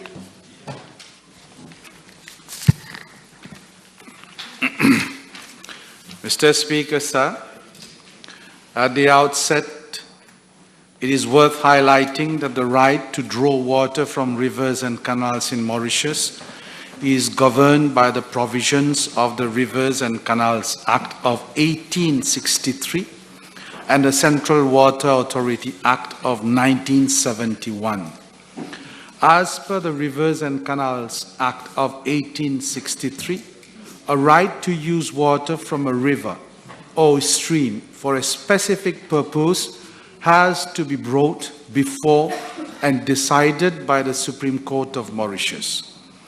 Mr. Speaker, sir, allow me to briefly enlighten the House on the background of the case before coming to the judgment delivered by the Privy Council on 14th February 2022, following hearing of the appeal on 10th June 2021.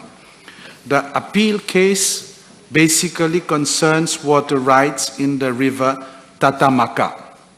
Mr. Speaker, sir, in January 2004, the Central Water Authority had initiated legal proceedings before the Supreme Court of Mauritius on grounds that Ciel and one of its group members, namely Tropic Nits Limited, do not hold proprietary rights over the water drawn and were using the water unlawfully.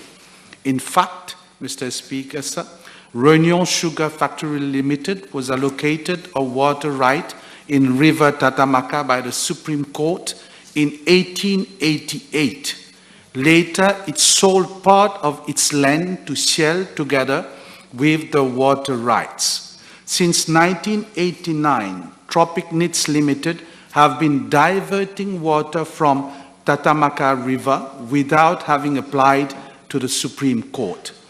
The CWA claimed that it was entitled to payments for the use of water from River Tatamaka via Réunion Canal for industrial purposes by Tropic Nits Limited, and that claim amounting to 4,958,071 rupees and 65 cents had remained due as at 30th November 2003. In a judgment dated 8th July 2016, the Supreme Court allowed the Central Water Authority's claim, holding that Ciel and Tropic Nits do not hold proprietary rights over the water and were using the water unlawfully. Ciel and Tropic Nits Limited appealed against this verdict, and the Court of Civil Appeal, in its judgment dated 12 September 2018, again dismissed, same ordering Ciel and Tropic Nits to pay the Central Water Authority for the water used as from January 1994. Subsequently, in 2018, Ciel and Tropic Nits Limited appealed to the Judicial Committee of the Privy Council. Mr. Speaker, sir, the main contentions of Ciel and Tropic Nits were that, 1, they already own the water drawn from River Tatamaka and Réunion Canal pursuant to the 1888 order or by prescription. 2, CWA did not supply the water and cannot charge for water use. And 3, CWA's claim is barred by prescription. The Privy Council, in its judgment of 14 February 2022, and with regard to the ownership of the waters in the River Tatamaka and the Réunion Canal, held that a claim in prescription could not succeed because the waters of the rivers form part of the domain public. Further, under the Mauritian law, the right to a share in the waters of a river is not a right of property that the borderer owns and may sell or transfer. It was not private property or a private good. Thus, the only right of the borderers was a right of jouissance. For all these reasons, the Privy Council held that the appellants had not established any rights to the water in the river or the Réunion Canal. Mr. Speaker, sir, as for the entitlement of the CWA to levy charges on Tropic Nits Limited for the use of water from River Tatamaka and the appropriate period of prescription, the Privy Council considered that the CWA was entitled to claim water charges from Tropic Nits Limited from the date claimed, that is January 1994, on the strength of regulations prevailing under the CWA Act. It further ruled that the CWA's claim was not barred by prescription. Hence, on ground of all the above, the appeal made by CL and Tropic Nits Limited was unanimously dismissed by the Privy Council. Mr. Speaker, sir, I am informed that action is being taken by the CWA following the delivery of the judgment. Furthermore, the amount due by Tropic Nits Limited over the past 10 years is being finalized with the legal advisor and will be communicated to Tropic Nits Limited for settlement. The water supply regulations under the CWA Act will further be amended to include a tariff for surface water. Mr. Speaker, sir, the judgment of the Privy Council is a landmark judgment in the administration of water rights in Mauritius. My ministry is consulting with the Attorney General's office on the policy implications of this judgment. Moreover, this judgment will be taken into consideration in the context of the elaboration of the water bill, which will be introduced in the National Assembly. I thank you, Mr. Speaker. Thank you, Mr. Speaker, sir. Can the Honourable Minister inform the House of the volume used by holders of water rights?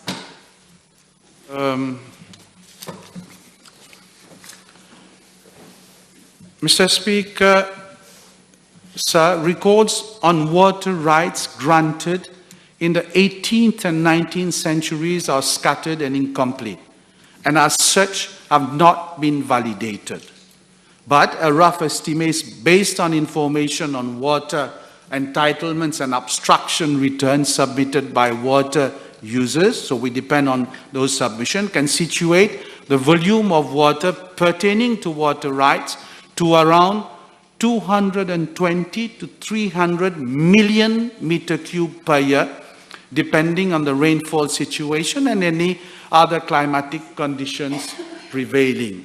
However, Mr. Speaker, sir, to allow for a better estimate, a proper assessment and monitoring mechanism need to be established, taking into consideration the changing circumstances and climatic situation. As I stated earlier, this mechanism would also be provided in the forthcoming water bill. Thank you, Minister. In your answer, you mentioned some important years like 1863, 1971, whereby the Rivers and Canals Act and the CWA. I'm sure the Honourable Minister will agree that the land use for sugarcane plantation is decreasing and that water rights have been allocated since decades now. And will the government consider to review the water rights allocated for irrigation? True it is, Mr. Speaker, stated by the Honourable Member. Water rights were granted in the 18th and 19th century and were based on the climatic conditions prevailing in those days. Those climatic conditions are no longer valid due to considerable changes in the land use patterns and climate scenarios. Therefore, Mr. Speaker, sir, the growing scarcity of water resources and the daunting challenges due to climate change definitely impact on the water sector and call for us to revisit the existing water rights. These, as I stated, Mr. Speaker, and the preparation of the water bill, these fundamental objectives will be couched in that bill, which is under preparation at the level of my ministry to ensure the long-term sustainability of the resource in the best interest of the population at large. The table has been advised that PQ B51, 61, 90, 93, 49, 66, 48, 65 have been withdrawn. Next question. Minister 31, please.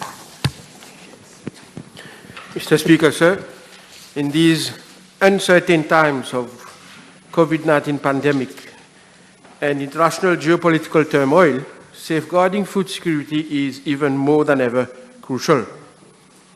I wish to assure the House that my ministry is working relentlessly to consolidate our food security policy. On the issue of land abandonment, this is not a new phenomenon. It has been present and persistent for decades. It has been exacerbated when the European Union reduced the price of sugar by 36%, and also with the abolition of sugar quota. On the sugarcane sector, Mr. Speaker, sir, with a view to reversing this situation of land abandonment and ensuring that our agricultural land is optimally cultivated, my ministry sought the assistance of the World Bank for review of the sugarcane sector. Following recommendations of the World Bank report, which have been made public, my ministry has implemented several measures to assist and encourage sugarcane planters to continue cultivating their land or even put their previously abandoned lands under cultivation. These include: 1. Remunerating planters and producers at an increased rate of 3,300 rupees per ton of sugar produce, or 3.50 rupees per kilowatt hour. And on this front, I am informed that a first payment has been effected to planters in December 2021. Second, maintaining the guaranteed price of 25,000 rupees per ton of sugar to planters producing up to 60 tons of sugar. Third, exempting planters producing up to 60 tons of sugar from payment of the SIFB insurance premium for crop 2021. Fourth, providing facilities to small planters under the cane replantation scheme to enable them to renew their sugarcane plantations and even bring back their previously abandoned land under cultivation. I am informed that as at date, 228 hectares of abandoned land out of a targeted 350 hectares for this financial year has been replanted. Fifth, investment in modern high-tech equipment and machinery to enable the planters community to benefit from timely and efficient land preparation and harvesting services. Six, providing planters access to certification and accreditation to sustainability labels and facilities to increase productivity of specialty sugars, which is more revenue generating. As regards the non-sugar sector, Mr. Speaker, sir, my ministry also provides a plethora of financial schemes to assist small planters. These schemes are intended to promote agricultural production and boost food security and curb the problem of land abandonment. A few of these schemes are: 1. Acquisition of solar-powered coal room and CCTV cameras. B. Purchase of agricultural equipment for the crop and livestock sector. 3. Purchase of processing equipment and packaging, including design. 4th, fruit protection for banana bagging. 5th, refund on sheltered farming nets or plastic covering affected by natural calamity. 6th, pasture development and cattle breeding. 7th, promotion of beekeeping. 8th, household gardening scheme. Furthermore, farmers are supported through various measures, such as: 1. Allocation of a one-off grant of 20,000 rupees per ton on purchase of potato seeds. 2nd, guaranteed price for local ware, potato, and onion. 3, cash compensation for crop losses at the rate of 6,000 rupees per arpa for open field and sheltered farming for a maximum of 5 arpa. And 4th, a subsidy of 50% on the cost for buying fertilizer for one crop cycle at the rate of 7,500 per arpa for open field and a maximum of 10 arpa for sheltered farming. The House, Mr. Speaker, sir, may also take note that some 8,000 acres of agricultural state land falling under the purview of my ministry are currently leased to small food crop growers, livestock farmers, and cooperatives. In addition, 321 acres of agricultural state land have been allocated to Landscope Mauritius Limited to be leased to members of the public for agricultural purpose under the Land Bank program. Thank you, Mr. Speaker. Thank you very much, Honourable Speaker. Can I ask the Minister whether he can give us an update on Land Suitability Index, and if he'll be able to tell us what is being done to prevent encroachment on prime agricultural land? Unfortunately, for this specific question on the index, I will need the notice of the question. But I know if the honourable member is hinting at land speculation for other purposes, for example, residential, IRS, ERS, and all that. There is a statutory committee. It is created by statute which looks into land conversion. That committee is set up under the Sugar Industry Efficiency Act. It is chaired by the supervising officer of my ministry, and it's composed of a number of officers from institutions concerned with that. So the Land Conversion Committee, once again, which is a statutory committee, advises government, taking into consideration the issues of prime land, land under irrigation, and then, of course, the planning guidelines of the Ministry of Housing and the local authorities. All this is taken into consideration before an application is recommended. The table has been advised that PQB 5.3, B7.3, B9.4, B4.3, B5.6, B5.8 have been withdrawn. Time over. Motion. Mr. Speaker, sir, I move that all the business on today's order paper be exempted from the provisions of paragraph 2 of Standing Order 10. Is that seconded? The question is that all the business on today's order paper be exempted from the provisions of paragraph 2 of Standing Order 10. Those in favor say aye. Those against say no. Aye. The ayes have it. Statement by Ministers. Mr. Speaker, sir, I would like to make a statement on the outcome of the first visit organized by Mauritius to the Chagos Archipelago from 8th to the 22nd of February 2022.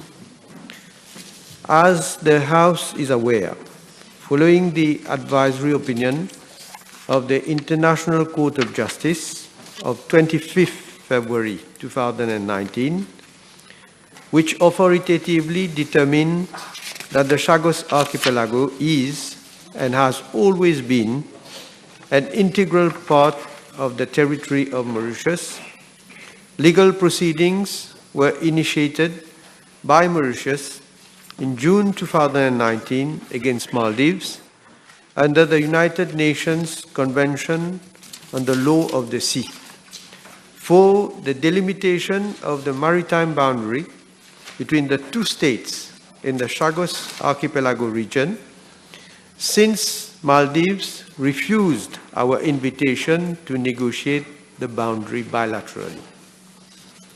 In December 2019, Maldives raised preliminary objections to the jurisdiction of the Special Chamber of the International Tribunal for the Law of the Sea, inter alia, on grounds that the sovereignty of Mauritius over the Chagos Archipelago had not been definitively settled that the United Kingdom was an indispensable party to the case, and therefore the Chamber should not take any decision in its absence.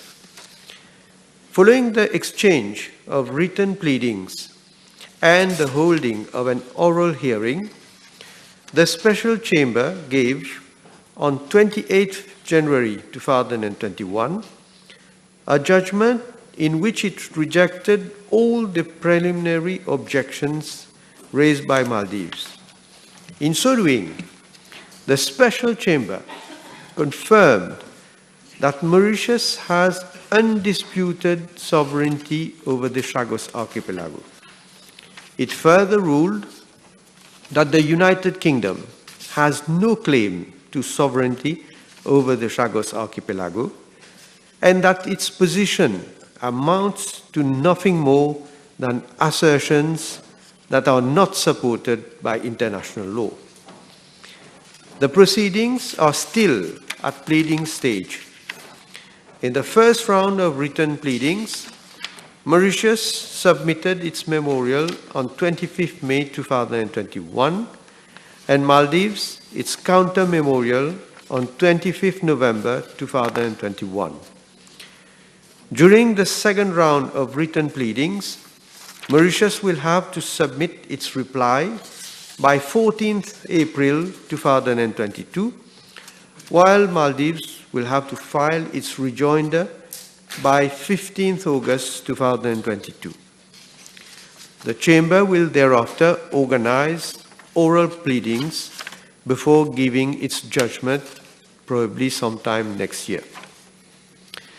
In the context of the preparation of its reply, Mauritius considered it necessary to carry out a scientific survey of Blenheim Reef, which is found in the northeast of the Chagos Archipelago, and which is likely to play a significant role in the delimitation of the maritime boundary between Mauritius and Maldives.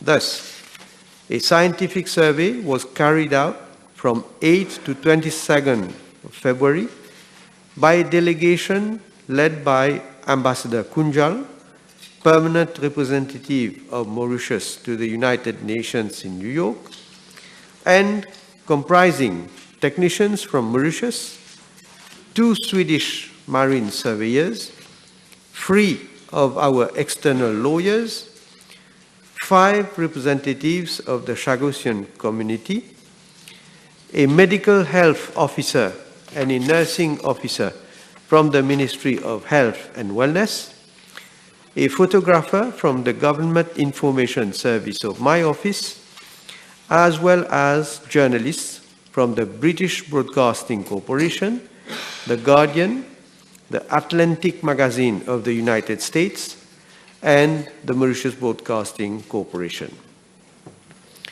It was initially planned that the delegation would leave for the Chagos Archipelago from Maldives, and to that end, Mauritius requested the Maldives authorities to facilitate the visit. Regrettably, the Maldives imposed conditions that were not acceptable, including exclusion of lawyers, media representatives, and other officials. Consideration was then given to the departure of the delegation from Rodrigues. However, the captain of the vessel advised that the journey would be very tough if the delegation would depart from Rodrigues. As a result, the delegation left for the Chagos Archipelago from the Seychelles on 8 February 2022.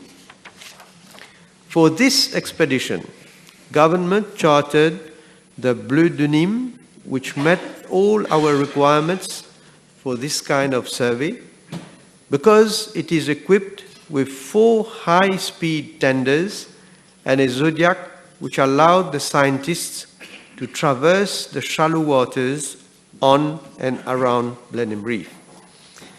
Mr. Speaker, sir, this was the first visit that Mauritius organized in the Chagos Archipelago since our independence. And I am pleased to say that the visit has been highly successful, as it has enabled us to achieve 4 key objectives. First, collection of crucial data. Mauritius has been able to collect crucial data for the maritime delimitation case which it has brought against Maldives. This data will assist both Mauritius in preparing its reply and the special chamber in delimiting the maritime boundary. The survey of Blenheim Reef and appurtenant areas was carried out over a period of 4 days, from 13th to 16th February, by the 2 foreign surveyors, Mr. Ola Oskarsson and Mr. Thomas Menerdal, with the help of high-end equipment to measure the tidal movement and to observe drying reefs and corals. Their report will be used in our submission, which is under preparation and will be submitted next month. For their part, officers of the Department for Continental Shelf, Maritime Zones Administration and Exploration of my office observed the currents and waves on the outer edge of Blenheim Reef, as well as other visible formations, and took pictures of fishes and coral formations underneath the sea and on the seabed. I must point out that there has never been any such survey in the past, and I express the hope that the survey might assist the ITLOS Special Chamber. Second, confirmation of our sovereignty over the Chagos Archipelago. The visit has allowed Mauritius to confirm its sovereignty over the Chagos Archipelago, particularly following the advisory opinion of the International Court of Justice and the judgment of the Special Chamber of ITLOS. In this regard, the following concrete actions were taken in the exercise of our sovereignty. The flag of Mauritius was raised on the vessel to indicate the vessel's destination.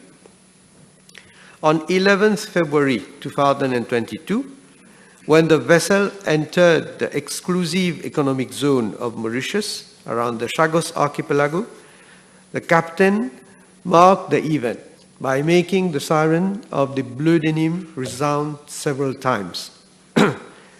As the vessel approached Peros Banos, foreign nationals who participated in the visit were handed a permit which had already been prepared by the passport and immigration officer for their admission to the Chagos Archipelago, a part of the territory of Mauritius. The flag of Mauritius was raised on Peros Banos, Solomon Islands, and Blenheim Reef. A commemorative plaque was also installed by the Mauritius delegation on Peros Banos to commemorate its visit there. Signs posted by the British authorities purporting to establish regulations for visitors were removed. An outward port clearance was given to the vessel Bleu Denim on its departure from the Chagos Archipelago by the Mauritian authorities, and a health clearance certificate for COVID-19 in respect of the participants and the crew of the vessel was also issued by the Mauritian health authorities on their departure from the Chagos Archipelago. Third, visit of the Chagosians to their place of birth. I am pleased that government was able to keep its commitment to take some members of the Chagosian community back to their birthplace. The visit has provided the opportunity to representatives of the Chagosian community to return to their birthplace for the first time without any foreign escort or restrictions, and without having to be told where they could or could not take photographs. It was with great joy and enormous satisfaction that the representatives of the Chagossian community set foot on Île du Coin, which was the first stop on Perros-Banos Islands, and which also was the island on which Mr. Olivier Bancou, Mrs. Marie-Lisby Élysée, and Mr. Marcel Humbert were born. The delegation was able to visit what is left of the church and the cemetery where some of the ancestors of the Chagossians are buried. Both of these places were in a deplorable state, and the representatives of the Chagossian community were able to clean them and restore the dignity such places deserve. A similar exercise was carried out on Solomon Islands, where Mrs. Rosemonde Bertin was born, much to the satisfaction of the Chagossians, who were able to pay their respect and homage to their ancestors buried there. Mrs. Suzelle Baptiste, born on Diego Garcia, was also part of the delegation. Fourth, uncovering the untruths spread by former officials of the UK. The visit has received a significant coverage in the international media. The journalists from the British Broadcasting Corporation and The Guardian sent out daily reports of what they saw on the islands, which contradicted the narrative that the United Kingdom has maintained over the years. In particular, that the Chagossians were in the Chagos archipelago as contract workers, and that there was no permanent population. The Atlantic magazine will, in due course, publish an article on the visit. The visit was widely reported in other international newspapers and media. This coverage has created greater awareness in the international community, and in particular, British citizens, about the violations of international law committed by the United Kingdom, which illegally excised the Chagos archipelago from the territory of Mauritius prior to its accession to independence, and forcibly removed the former inhabitants of the Chagos archipelago, as well as the United Kingdom's continued breaches of international law. Mr. Speaker, sir, I wish to also inform the House that as soon as the vessel reached the Mauritian exclusive economic zone of the Chagos archipelago, it was observed that 2 British vessels traveled from Diego Garcia in the direction of Bleu de Nîmes, and one of them, which was identified as the Grampian Frontier, a patrol fishing vessel hired by the so-called British Indian Ocean Territory, in effect shadowed the movements of the Mauritian chartered vessel. It was clear that it was monitoring the activities of the Mauritian delegation, this despite the fact that following a note verbal which Mauritius had addressed to the United Kingdom, asking for confirmation that it would not in any way interfere with the Mauritian expedition. It had assured Mauritius that as a country respectful of UNCLOS, it would not impede the expedition. These vessels entered the territorial sea of Mauritius in manifest violation of international law. Government has protested against the presence of the United Kingdom vessels. The UK has sought to deny that its vessels were monitoring the activities of the Mauritius delegation. Upon the return of the delegation, following a question in United Kingdom Parliament, the Minister of State at the United Kingdom Foreign, Commonwealth and Development Office replied that the flags which the Mauritian delegation planted on the islands had been removed, and that the United Kingdom was disappointed that we had turned a scientific survey into, I quote, a political stunt, unquote. Let me say right away that far from being a stunt, this expedition has brought to light the dishonesty, the untruths, and disinformation which the United Kingdom has wanted the world to believe for so many years. Government also unreservedly condemns the unlawful entry of the United Kingdom into the territory of Mauritius and the removal of the Mauritian flags from the Chagos archipelago. Such an act has been committed in blatant violation of international law.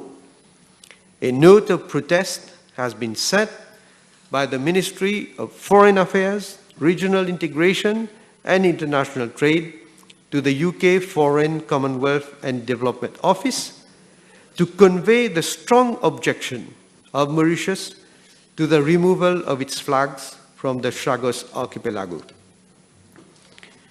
At a time when the United Kingdom is protesting Russia's occupation of a part of the territory of Ukraine, it is a manifest hypocrisy for the United Kingdom to seek to continue to illegally occupy a part of the territory of Mauritius and the continent of Africa.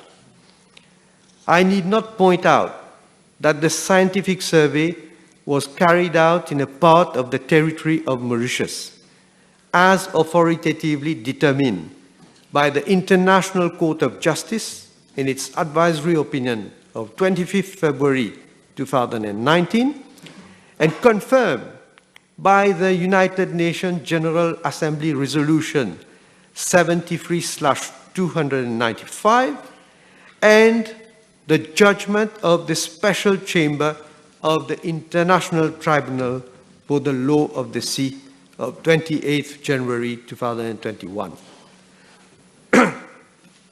The actions taken by Mauritius during the scientific survey, including the raising of its flags in the Chagos archipelago, are fully compatible with the exercise of its sovereignty over the Chagos archipelago.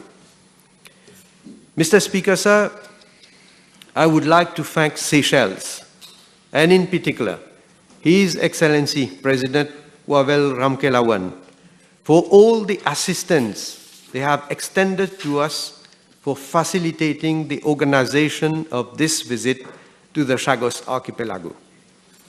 To conclude, may I say that government intends to organize other visits to the Chagos archipelago in the future, and I very much hope that I will be able to participate in one of those visits.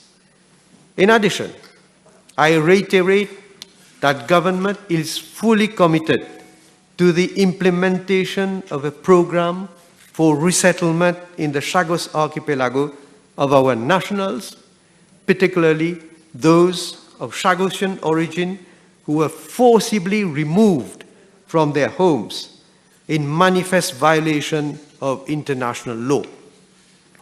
I once again call on the United Kingdom to get on the right side of history and to abide by the rule of law and the pronouncements of the International Court of Justice. Thank you.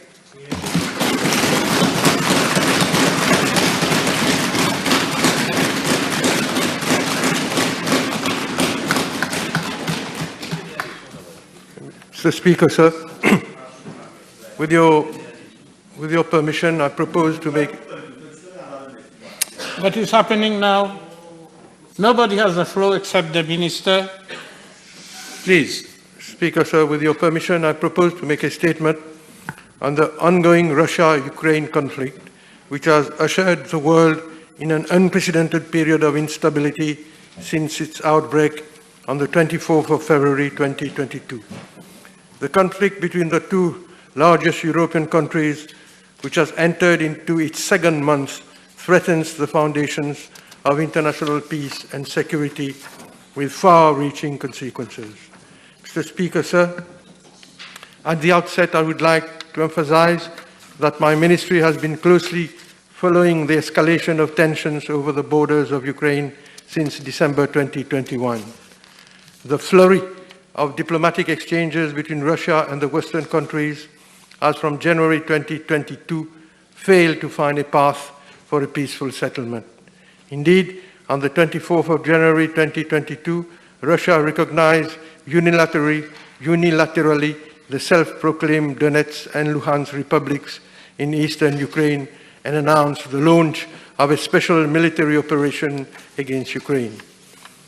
There was an immediate condemnation of the military intervention by the UN Secretary General, the EU, and by NATO countries, where the issue was taken up at the UN General Assembly on the 4th March 2022. Mauritius voted in favor of the resolution condemning the aggression against Ukraine, which was overwhelmingly adopted by 141 votes. The decision of Mauritius was in accordance with the UN Charter and based on our attachment to the basic principles of our foreign policy, namely the respect for the territorial integrity and sovereignty of all states, the inviolability of frontiers, and the need to refrain from the threat or the use of force against any state. Mauritius has always favored peaceful coexistence and the settlement of disputes through negotiations. Mauritius was guided by the same principles when the UN General Assembly adopted a resolution on the humanitarian consequences of the aggression against Ukraine on 23rd March 2022. Moreover, we took the same stance at the UN World Tourism Organization, the Francophonie, and the Interparliamentary Union. Over the years, Mauritius has been consistent in its approach. Whenever any of the fundamental principles of our foreign policy were at stake, be it in Kosovo or in the pursuit of our struggle over the Chagos archipelago. As the conflict unfolded, I had several meetings with the ambassadors of France, the United Kingdom, the European Union, the United States, and Russia, explaining our position and urging for the resumption of dialogue as a way forward. While the present conflict is the result of a military intervention, the position of Mauritius is not aimed at targeting the Russian people, as the people-to-people relations are permanent whatever the circumstances are. In this respect, I wish to inform the House that I met the Russian ambassador in Mauritius. Indeed, Mauritius, as well as many African countries, recall that the 1960 UN Declaration Against Decolonization was introduced by the former USSR, then comprising inter alia the former Soviet Union, the former Soviet republics of Russia and Ukraine. The long-standing friendship between Africa and the people of Ukraine and Russia will once again stand the test of time.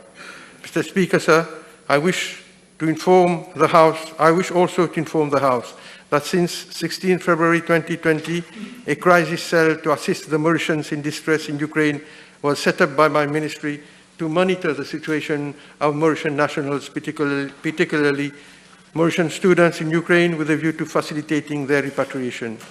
A hotline was also set up and a number of calls were received on that hotline. 2 communiques were issued to request our nationals in Ukraine to get in touch with the ministry and our embassies in Moscow and Berlin, as we were finding ways to come to their rescue. Some 10 Mauritian nationals studying and others living with their families in Ukraine were successfully repatriated. Some of the students were at Dnipro, Kiev, and Sumy. I would like to express my appreciation to all stakeholders for their crucial role in assisting our nationals trying to leave Ukraine and during their transit in Poland or Russia on their way to Mauritius. While on this chapter, I would like to pay tribute to the Mauritian diaspora, which not only helped in organizing the repatriation from Ukraine to border countries, but also provided food and shelter to those in need. This spontaneous support illustrates once again, if need be, the strong patriotic fiber of our fellow citizens, which invariably manifests itself in times of crisis. And it is in such dire times that the solidarity and patriotism should prevail. I should also emphasize, Mr. Speaker, sir, that from the start, we had contacted friendly countries for help, and we were monitoring their efforts as they were addressing the plight of their nationals and students trying to leave Ukraine. Here I would like to thank all the countries which have responded positively to our call for assistance. And in the same breath, Mr. Speaker, sir, I would like to thank our two missions in Moscow and Berlin, who spared no efforts to promote support and solace to our Mauritian nationals. As regards the situation of the Ukraine families stranded in Mauritius, the government has requested compassionate consideration of extension of their stay in Mauritius, owing to the situation occasioned by the start of the war in Ukraine. In the same vein, following representation by the Ukrainian families and the Honorary Consul of Ukraine, the Ministry of Tourism is looking at possible options for alternative accommodation for their prolonged stay, if needs be, in Mauritius. Mr. Speaker, sir, the consequences of the Russia-Ukraine crisis are getting more complex as the situation worsens and remains still beyond the grasp of any measurable yardstick. On the human side, according to the UN High Commissioner for Refugees, 4 million Ukrainians have already left the conflict for Poland, Moldova, and Romania. A second wave of 4 to 5 million is expected to leave their country if the country lasts for an additional month. Any enduring conflict would lead to an international tragedy. So far, the conflict has claimed more than 10,000 lives, including a large number of civilians, and the destruction of infrastructure and human settlements have been unprecedented in Europe since 1945. On the economic front, the military operation led to the enactment of an unprecedented number of sanctions, freezing the assets of Russian entities and prominent Russian nationals by the US, Australia, New Zealand, South Korea, and Japan, and the European Union. The sanctions, as well as the switching of Russian banks from the SWIFT system, have the potential of disrupting the world economy in an unforeseen manner, adversely and indiscriminately affecting all countries. Indeed, due to the uncertainties and the indiscriminate impact of the sanctions, the United States and the United Kingdom have stated that the sanctions will be removed as soon as the conflict ends. In Africa and the Middle East, the impact of raising prices of commodities will have disruptive social and economic consequences.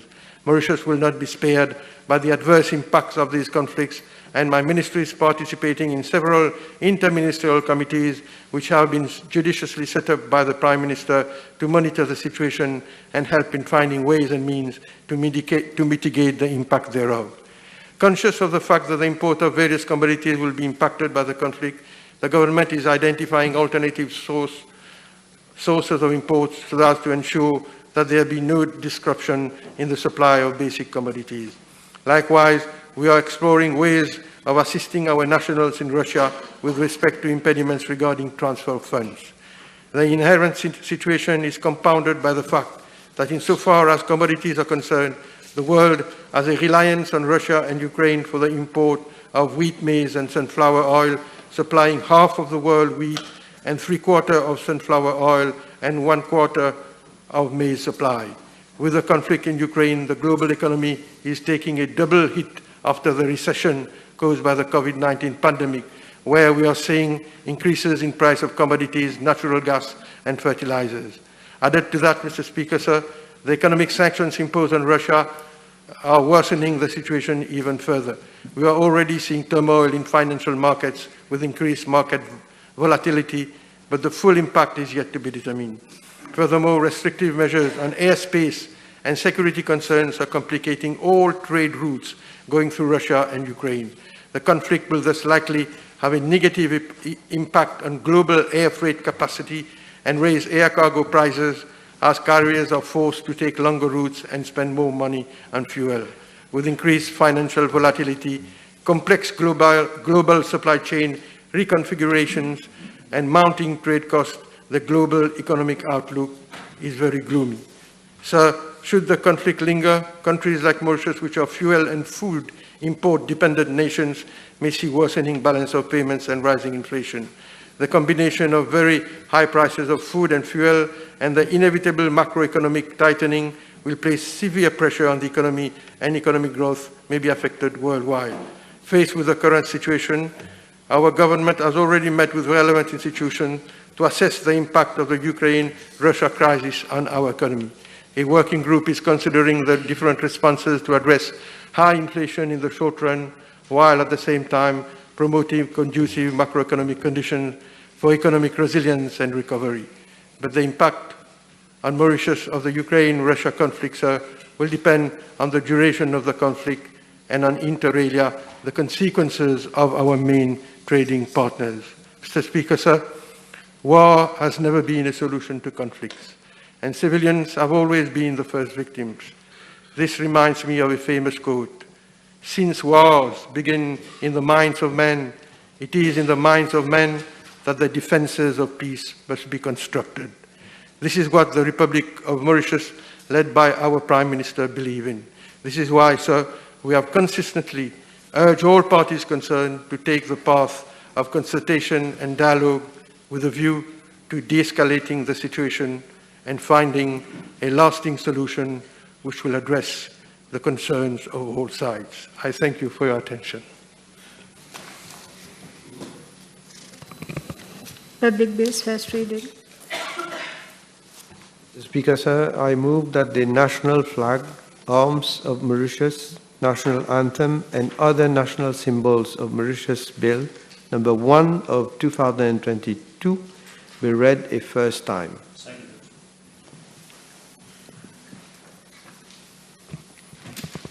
Mr. Speaker, with your permission, I move that the Landlord and Tenant Amendment Bill number 2 of 2022 be read a first time. Motion seconded.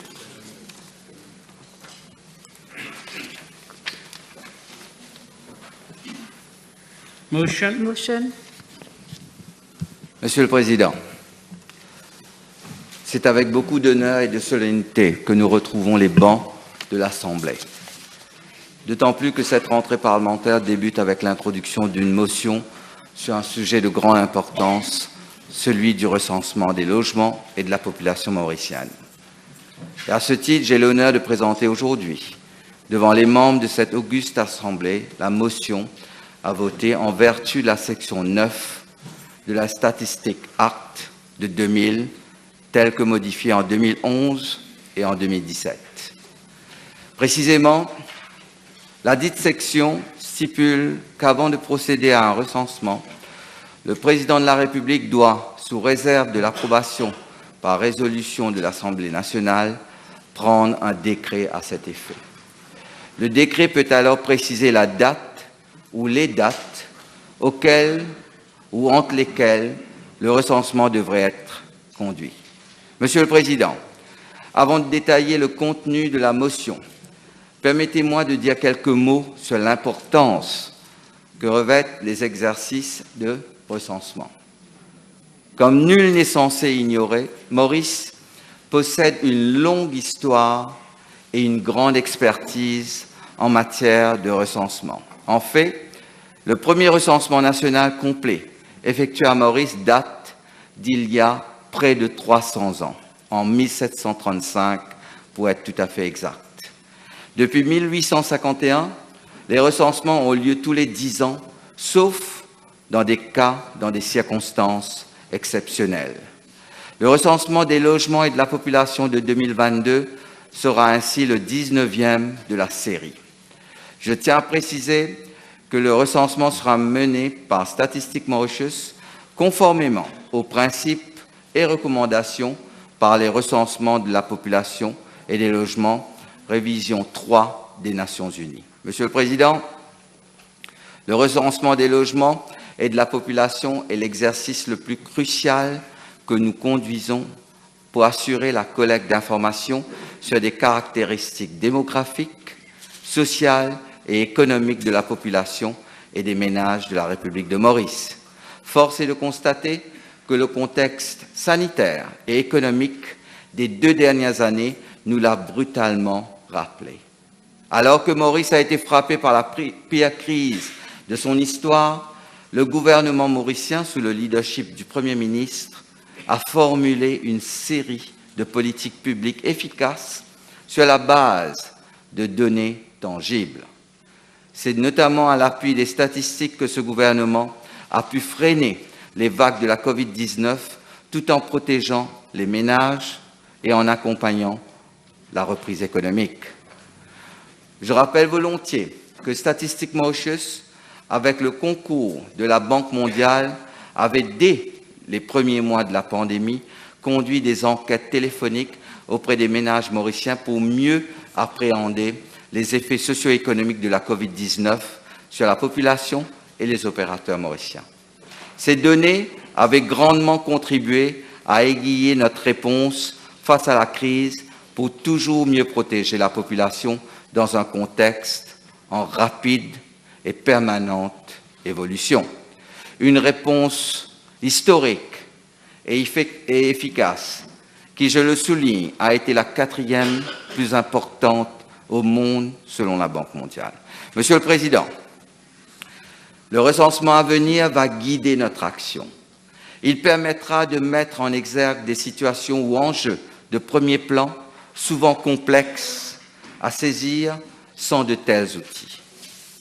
Je cite volontiers le grand mathématicien Henri Poincaré qui disait avec beaucoup de véracité: le monde et la science ont leurs données propres, qui se touchent et ne se confondent pas. L'une nous montre à quel but nous devons viser, l'autre, le but étant donné, nous donne les moyens de l'atteindre. Pour prendre les bonnes décisions, il est essentiel de disposer de données de qualité périodiquement mises à jour. Sans recensement méthodique et régulier, il serait périlleux, sinon pernicieux, de formuler des politiques publiques adéquates pour répondre aux enjeux qui se cachent derrière ces données. Monsieur le Président, le recensement à venir que nous soumettons au vote de l'Assemblée sera effectué en 2 phases. D'abord le recensement des logements, puis suivra le recensement de la population. Sur le premier point, nous proposons d'entreprendre le recensement des logements de 2022 entre le 30 avril 2022 et le 20 juin 2022. Le recensement des logements permettra de recueillir des informations sur l'emplacement, le type et les caractéristiques des bâtiments, des unités de logement et des établissements commerciaux et industriels, ainsi que sur les conditions de vie des ménages, notamment les équipements du logement et l'accès à l'électricité, à l'eau et à Internet. Il couvrira quelques 400 000 ménages et environ 260 000 établissements. Quant au recensement de la population, il est proposé de le réaliser entre le 19 juin 2022 et le 1er août 2022 auprès de toutes les personnes vivantes à minuit dans la nuit du 3 juillet 2022. Le recensement de la population permettra de dénombrer la population résidente de la République de Maurice et ses caractéristiques géographiques, démographiques, économiques et éducatives, telles que la composition par âge, le niveau d'éducation, l'emploi et les situations de handicap. Il fournira également des informations sur le niveau de développement des circonscriptions municipales et des zones de conseil de village. Ce recensement couvrira une population d'environ 1,3 million d'habitants. Monsieur le Président, les informations recueillies lors du recensement seront une aide précieuse pour le gouvernement, le secteur privé, ainsi que pour les ONG. Les informations provenant du recensement des logements permettront au gouvernement d'orienter sa politique du logement vers les plus vulnérables et d'implémenter les programmes de logements sociaux avec efficience et efficacité. En outre, Le secteur privé pourra s'appuyer sur ces informations nouvellement mises à jour pour sélectionner des sites appropriés pour l'implantation d'installations industrielles, commerciales et de services, ainsi que pour le développement commercial de logements résidentiels.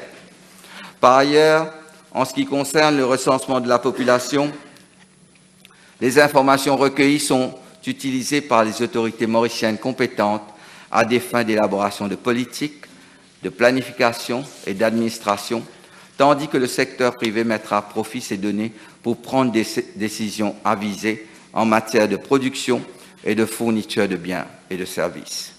Quant aux ONG, elles tireront bénéfice de la conduite de ce recensement en ciblant toujours plus finement leurs interventions et programmes d'assistance auprès de ceux qui en ont le plus besoin. Monsieur le Président, à l'instar de la stratégie du gouvernement en matière de transformation numérique, ce recensement sera placé sous le signe de la digitalisation.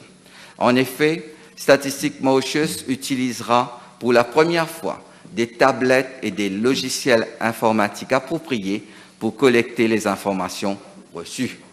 Je tiens ainsi à remercier chaleureusement le gouvernement de la République du Kenya et en particulier le Bureau national des statistiques du Kenya qui a eu l'amabilité de prêter gratuitement quelques 8000 tablettes pour les besoins du recensement. Nous remercions également l'UNFPA, le United Nations Population Fund, qui a pour sa part facilité cette collaboration.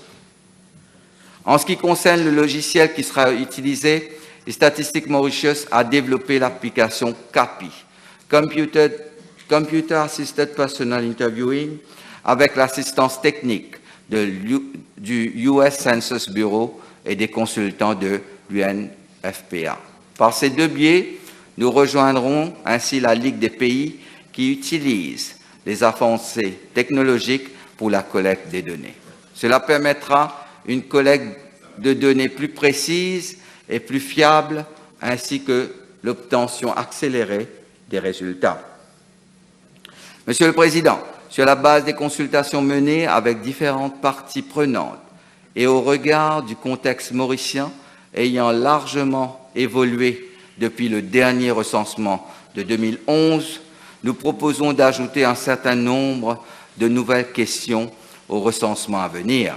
D'une part, pour ce qui est du recensement des logements, nous proposons l'introduction de 6 nouvelles questions, à savoir, la première question additionnelle consistera à savoir si le bâtiment fait partie d'une zone de morcellement. Ainsi, des informations seront obtenues sur le profil des habitants de ces zones. Deuxièmement,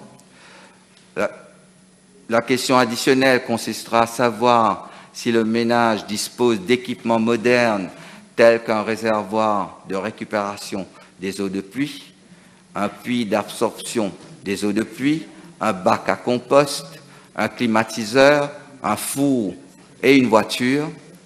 La troisième question additionnelle consistera à connaître la disponibilité de parking et le type de parking.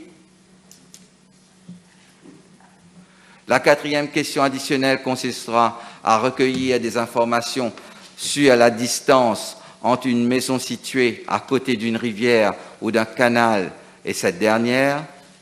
En relation avec la quatrième nouvelle question et la disponibilité d'un puits d'absorption pour évacuer l'eau de pluie, la cinquième question additionnelle consistera à savoir si la maison a déjà été touchée par une inondation. Et enfin, la dernière question qui sera introduite consistera à savoir si la personne a accès à un espace extérieur pour des activités de loisirs et la proximité de cet espace par rapport à la maison. D'autre part, en ce qui concerne le recensement de la population, la première question additionnelle consistera à savoir si une personne du ménage a été déclarée à la Civil Status Division. Cela nous aidera à avoir des informations concrètes sur la portée du nombre de personnes non déclarées.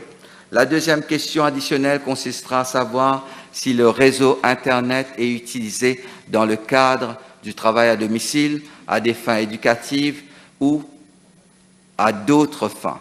La troisième question additionnelle concernera la participation des membres du ménage à une activité physique ou sportive.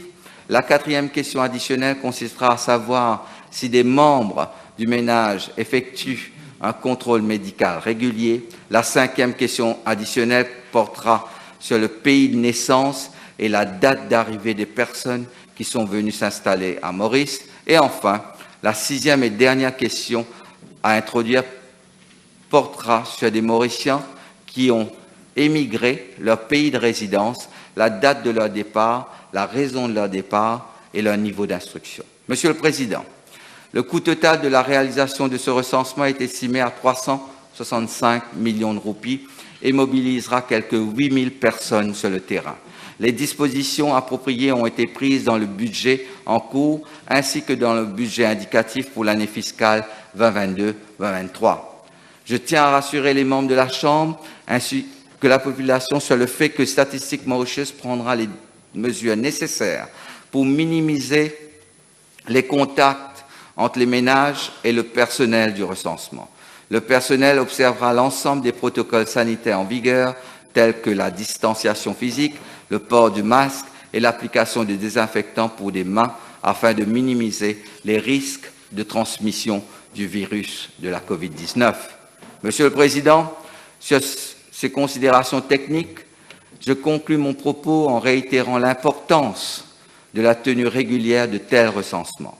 Les données qui en découlent nous permettront d'implémenter plus efficacement notre programme socio-économique pour faire de Maurice un pays toujours plus développé, toujours plus résilient.